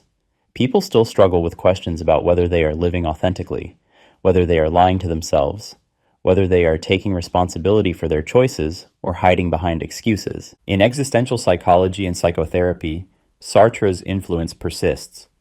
Existential therapists draw on his ideas about freedom, responsibility, and the creation of meaning to help people navigate existential crises, confront mortality, and take ownership of their lives. The emphasis on choice and responsibility, while potentially harsh, can also be empowering for people who feel stuck or victimized by circumstances. Sartre's literary work continues to be read and performed. His plays still appear on stages around the world. No Exit, in particular, remains a staple of theater because it dramatizes universal aspects of human relationships, the need for recognition, the trap of seeking self-worth through others, the impossibility of escaping judgment. His novels, while perhaps less widely read than they once were, continue to offer philosophical depth combined with narrative power. The limitations and problems in Sartre's work have also become clearer with time. His treatment of gender has been criticized for reproducing masculine bias, for focusing on freedom and transcendence in ways that ignore the specific forms of embodiment and constraint that women experience. His relationship with Beauvoir, which he presented as a model of freedom, has been re-examined and found to be more problematic than it appeared. His political judgments, particularly his too long support for Soviet communism and his sometimes uncritical enthusiasm for anti-colonial movements, have been rightly criticized. His difficulty in acknowledging when he was wrong, his tendency to rationalize bad decisions, his sometimes callous treatment of people in his personal life, all these complicate his legacy as a moral thinker. His philosophical system, particularly as presented in Being and Nothingness, has been criticized for being overly abstract, for not adequately accounting for the body, for emotions, for the non-conceptual dimensions of experience. His later attempt to synthesize existentialism and Marxism remained incomplete and unsatisfying to many readers. Yet despite these limitations, Sartre's core insights retain power. The idea that existence precedes essence, that we create ourselves through our choices, that we cannot escape responsibility, these remain challenging and important. The phenomenological analyses of consciousness, of emotion, of imagination continue to offer valuable perspectives. The ethical and political commitment to freedom, to opposing oppression, to taking stands, remains inspiring. Perhaps what is most valuable in Sartre's legacy is not any particular doctrine or system, but an attitude, a way of approaching philosophy. He insisted that philosophy must engage with concrete experience, must address the urgent questions of its time, must connect abstract thought to lived reality. He refused to separate philosophy from literature, theory from practice, individual existence from political struggle. He made mistakes, changed his mind, contradicted himself, but he never stopped thinking, never stopped engaging, never settled into comfortable certainties. For contemporary readers, Sartre offers not a finished system to be accepted or rejected, but resources for thinking about perennial questions. How should we understand freedom in a world of constraints? How can we take responsibility without succumbing to guilt or despair? How do we create meaning in a universe that offers none? How should we relate to others when recognition requires vulnerability?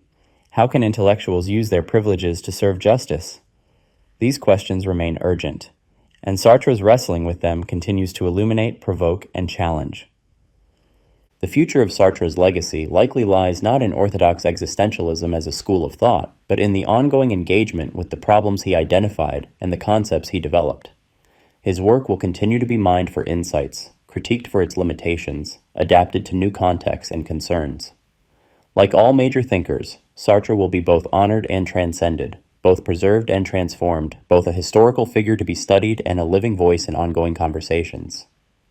What remains certain is that Sartre's central claim, that we are condemned to be free, that we cannot escape responsibility for our existence, retains its disturbing power. We continue to seek ways to avoid this truth, to deny our freedom, to hide from our responsibility. And we continue to need reminders that these escapes are ultimately futile, that we are, each of us, the authors of our own lives, that there is no one else to blame and no one else to save us. This existential recognition, uncomfortable as it is, remains at the heart of what it means to face human existence honestly. Sartre's philosophy, for all its flaws and complications, continues to call us to that honesty, to that freedom, to that responsibility.